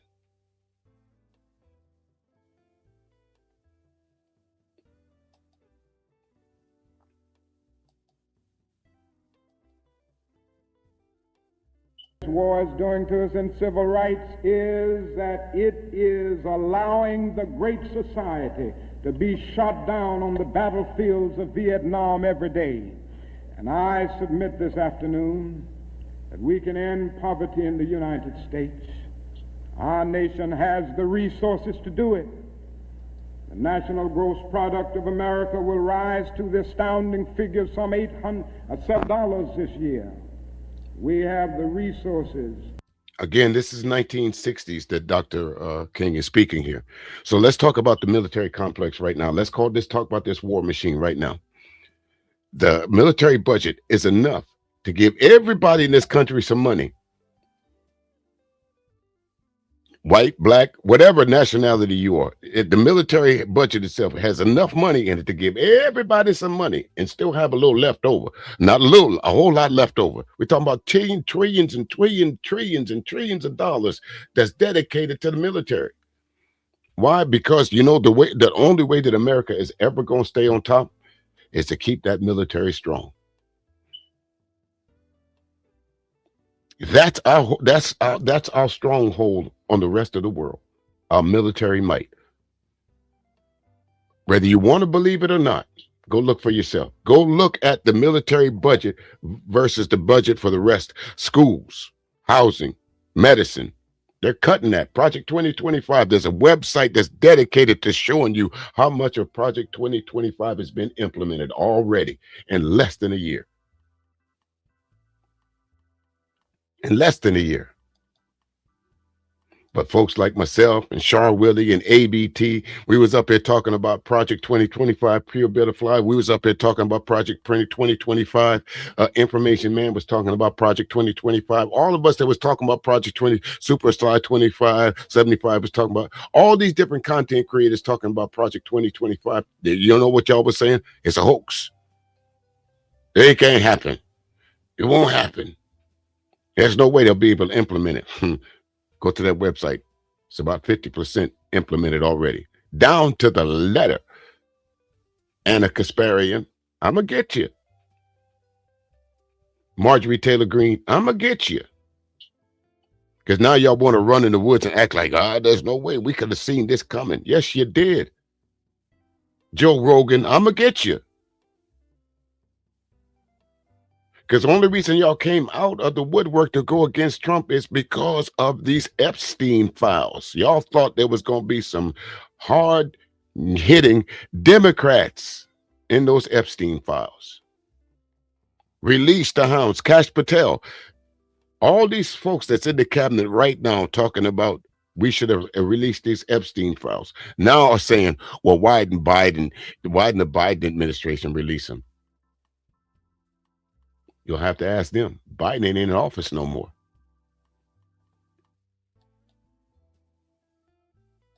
The question is whether the nation has the will, and I submit that if we can spend $5 billion a year to fight an ill-considered war in Vietnam and $20 billion to put a man on the moon, our nation can spend billions of dollars on their own 2 feet right here on earth.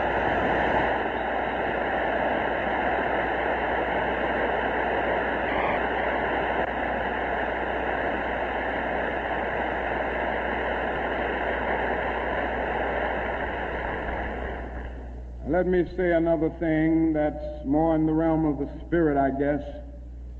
And that is, if we are to go on in the days ahead and make true brotherhood a reality, it is necessary for us to realize more than ever before that the destinies of the Negro and the white man are tied together. Now, there's still a lot of people who don't realize this. The racists still don't realize this. But it is a fact now that Negroes and whites are tied together. And we need each other. The Negro needs... Do you understand that? The Negro, the whites, the Chinese, the Puerto Rican, the Mexicans, wherever part of the hemisphere you're from, the Koreans, if you consider yourself an American, we're all tied together in this thing they call this great American experiment. We're all tied together, especially black and white. Because as we see now, to where a lot of my palm colored friends thought that this administration, what they were doing was not going to affect them. You see now that it is. This administration does not care about color. It cares about wealth. It cares about the wealthy. It cares about those people that has billions and billions and billions and billions of dollars that can use their money to articulate or articulate, or in other cases, even like Trump in Venezuela. What are those oil companies doing over there now? Donald Trump's talking about he's running a country, but at the same time, before he told Congress that he was going to invade Venezuela, he told the oil companies. Before he blew up the stock market a couple of years ago, what did he tell his friends? Put your money out, hold it for a second, and put it back in under this. And it's absolutely right. United we stand, divided we fall. I don't care what color you are.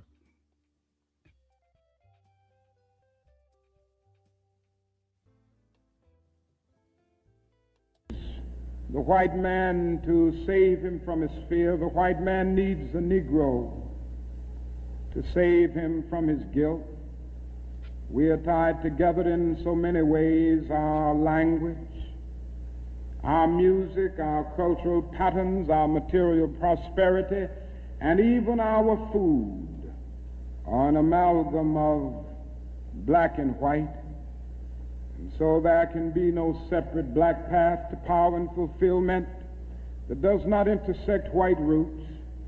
And there can be no separate white path to power and fulfillment short of social disaster. It does not recognize the need of sharing that power with black aspirations for freedom and justice. We must come to see now that integration is not merely a romantic or aesthetic something where you merely add color to a still predominantly white power structure. Integration must be seen also on political terms, where there is shared power and where black men and white men share power together to build a new and a great nation. In a real sense, we're all caught in an inescapable network of mutuality, tied in a single garment of destiny. Jean Donne placed it years ago in graphic terms: no man is an island and tied itself. Every man is a piece of the continent, a part of the main. And he goes on toward the end to say, any man's death diminishes me because I'm involved in mankind. Therefore never sin to know for whom the bell tolls. It tolls for thee. And so we all in the same situation. The salvation of the Negro will mean the salvation of the white man, and the destruction, the life, and of the ongoing progress of the Negro will be the destruction of the ongoing progress of the nation. Now let me say finally that we have difficult days ahead, but I haven't despaired. Somehow I maintain hope in spite of hope, and I've talked about the difficulties and how hard the problems will be as we tackle them. But I want to close by saying this afternoon that I still have faith in the future, and I still believe that these problems can be solved. And so I will not join anyone who will say that we still can't develop a coalition of conscience. I realize and understand the discontent and the agony and the disappointment and even the bitterness of those who feel that whites in America cannot be trusted. And I would be the first to say that there are all too many who are still guided by the racist ethos. But I am still convinced that there are still many white persons of goodwill, and I'm happy to say that I see them every day in the student generation, who cherish democratic principles and justice above principle, and who will stick with the cause of justice and the cause of civil rights and the cause of peace throughout the days ahead. And so I refuse to despair. I think we're going to achieve our freedom, because however much America strays away from the ideals of justice, the goal of America is freedom. Abused and scorned though we may be, our destiny is tied up in the destiny of America. Before the Pilgrim Fathers landed at Plymouth, we were here. Before Jefferson etched across the pages of history the majestic words of the Declaration of Independence, we were here. Before the beautiful words of the Star-Spangled Banner were written, we were here. And for more than 2 centuries, our forebears labored here without wages. They made cotton king. They built the homes of their masters in the midst of the most humiliating and oppressive conditions. And yet out of a bottomless vitality, they continued to grow and develop. And I say that if the inexpressible cruelties of slavery couldn't stop us, the opposition that we now face, including the so-called white backlash, will surely fail. We're going to win our freedom, because both the sacred head of our nation and the eternal will of the Almighty God are embodied in our echoing demands. And so I can still sing, we shall overcome. We shall overcome, because the arc of the moral universe is long, but it bends toward justice. We shall overcome because Carlyle is right. No lie can live forever. We shall overcome because William Cullen Bryant is right. Truth crushed earth will rise again. We shall overcome because James Russell Lowell is right. Truth forever on the scaffold, wrong forever on the throne. Yet that scaffold sways the future. With faith, we will be able to hew out of the mounting of despair a stone of hope. With this faith, we will be able to transform the jangling discords of our nation into a beautiful symphony of brotherhood. With this faith, we will be able to speed up the day when all of God's children, black men and white men, Jews and Gentiles, Protestants and Catholics, will be able to join hands and live together as brothers and sisters all over this great nation. That will be a great day. That will be a great tomorrow. In the word, to speak symbolically, that will be the day when the morning stars will sing together and the sons of God will shout for joy. Thank you. I just wanted to let that play through towards the end over there so we could get a gist of how great this man was. Words to live by, folks. Whether you agree with some of what Dr. Martin Luther King said throughout his life, whether you want to pinpoint the fallacies of the man, that's up to you. That is absolutely up to you. But when I look and when I listen, and for as long as I can remember, I remember my uncles listening to this man on the radio. I remember my mother and my father listening to this man and watching this man on the black and white TV, because, yeah, believe it or not, we had TVs back then. And what's so disparaging to me, and Charles, I'm gonna lean with you with this one. What's so disparaging to me is when I go to these different black spaces and I hear people saying, "Fuck Malcolm X, fuck Dr. Martin Luther King. He was nothing but a womanizer." Just dispelling every great thing about him. Somebody had the nerve to ask me, was this man my hero? Could you think of a better one? Can you think of a better hero? Could you think of a better person, even with his faults, to model your children after? Black, white, or whatever. Could you think of a better person to say violence ain't the way?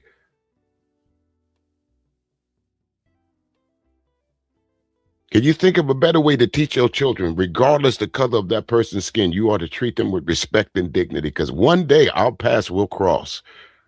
We're on this road together, and you just don't see it yet. It's the greatness of this man that all weekend long, nobody wanted to speak on.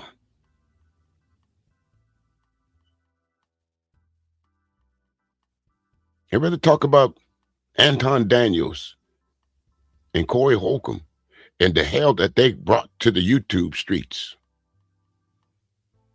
Like that's the part of that's par for the course. Next week, who will it be? Week before less, week couple weeks ago we was talking about Cardi B, not Cardi B. Well, what's the other chick? Nicki Minaj. Week before that we was talking about Snoop Dogg, Nelly. What's this new playing of what you call? Now there's a new rapper out there. Ludacris was talking about he was going on tour for MAGA until he caught enough backlash about it. He said, "Fuck it, I don't want to do it." Talking about me and him and Kid Rock as friends. When did you start being friends with Kid Rock?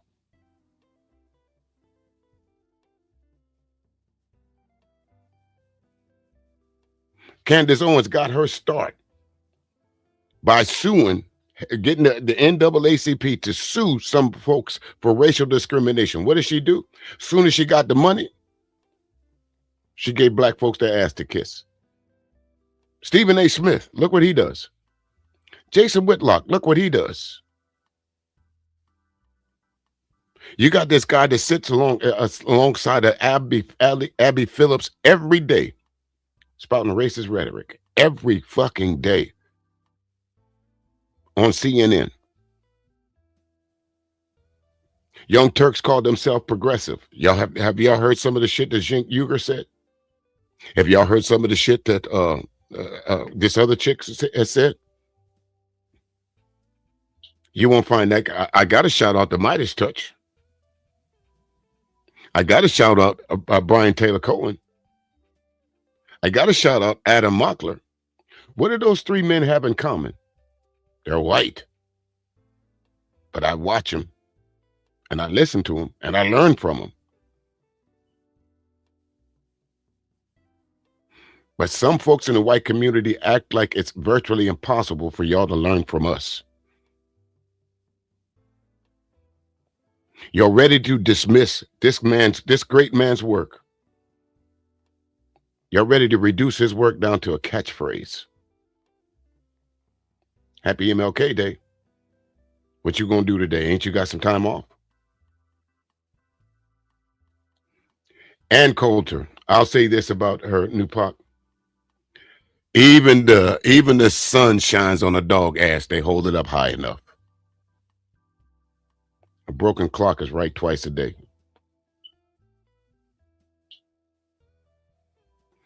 But again, ladies and gentlemen, I want to thank everybody who took the time that afternoon. You could have been anywhere listening to me or anywhere listening to them folks in the YouTube streets, hanging out all over. But you decided to come in here and chop it up with me. Whether you agreed or disagree with me, I appreciate that dialogue. I really do. Somebody might leave her and say, you know what, that guy that I was listening to early, he wasn't too far off from right. He might not have been right about everything, but he wasn't too far from wrong either. Excuse me, you know what I mean. Just food for thought. I'm not claiming to be this guy that knows all the answers, unlike some other folks. But I know one thing for sure. I've been around long enough to know that the best experience, the best way to learn about anything is through experience. And I think I've been around here long enough to speak on the experience of America, not just Black America, but white America also.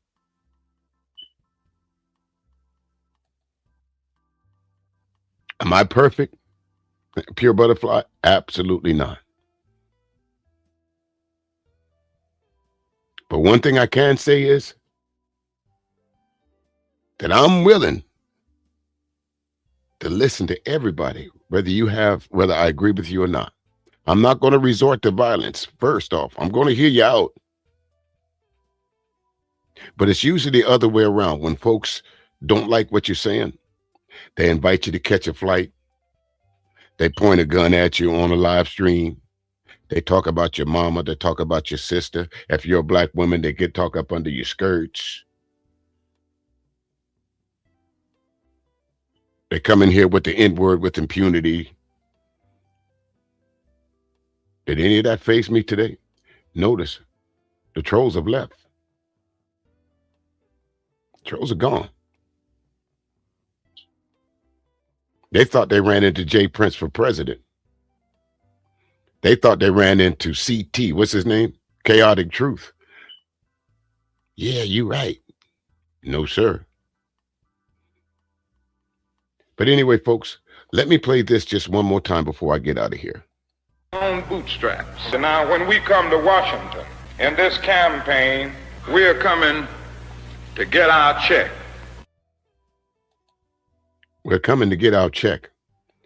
And I don't mean that little $2,000 stimuli that Trump is trying to hand out. Y'all be safe. Happy MLK Day. I hope to see y'all next year at the same bat time, same bat channel. We do it all over again.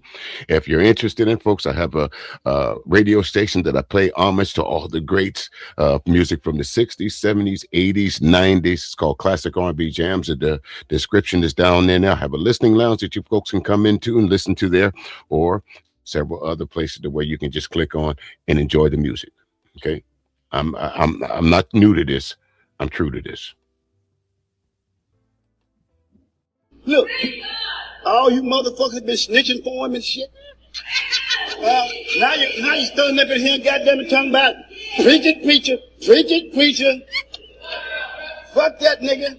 Fuck that. I'm gonna shoot your ass too, motherfucker. Keep on. You gonna get shot too, nigga. You gonna get shot.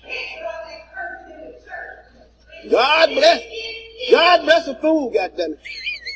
God bless the fool. Now, I'm gonna tell y'all something. I'm gonna end this goddamn thing. Look, where's that goddamn money bowl at? Who got that money bowl? We're taking that money right now before you leave this bitch. We ain't leaving out here for free, motherfucker. Yeah. Y'all know the motherfucker ain't no good. You want, look,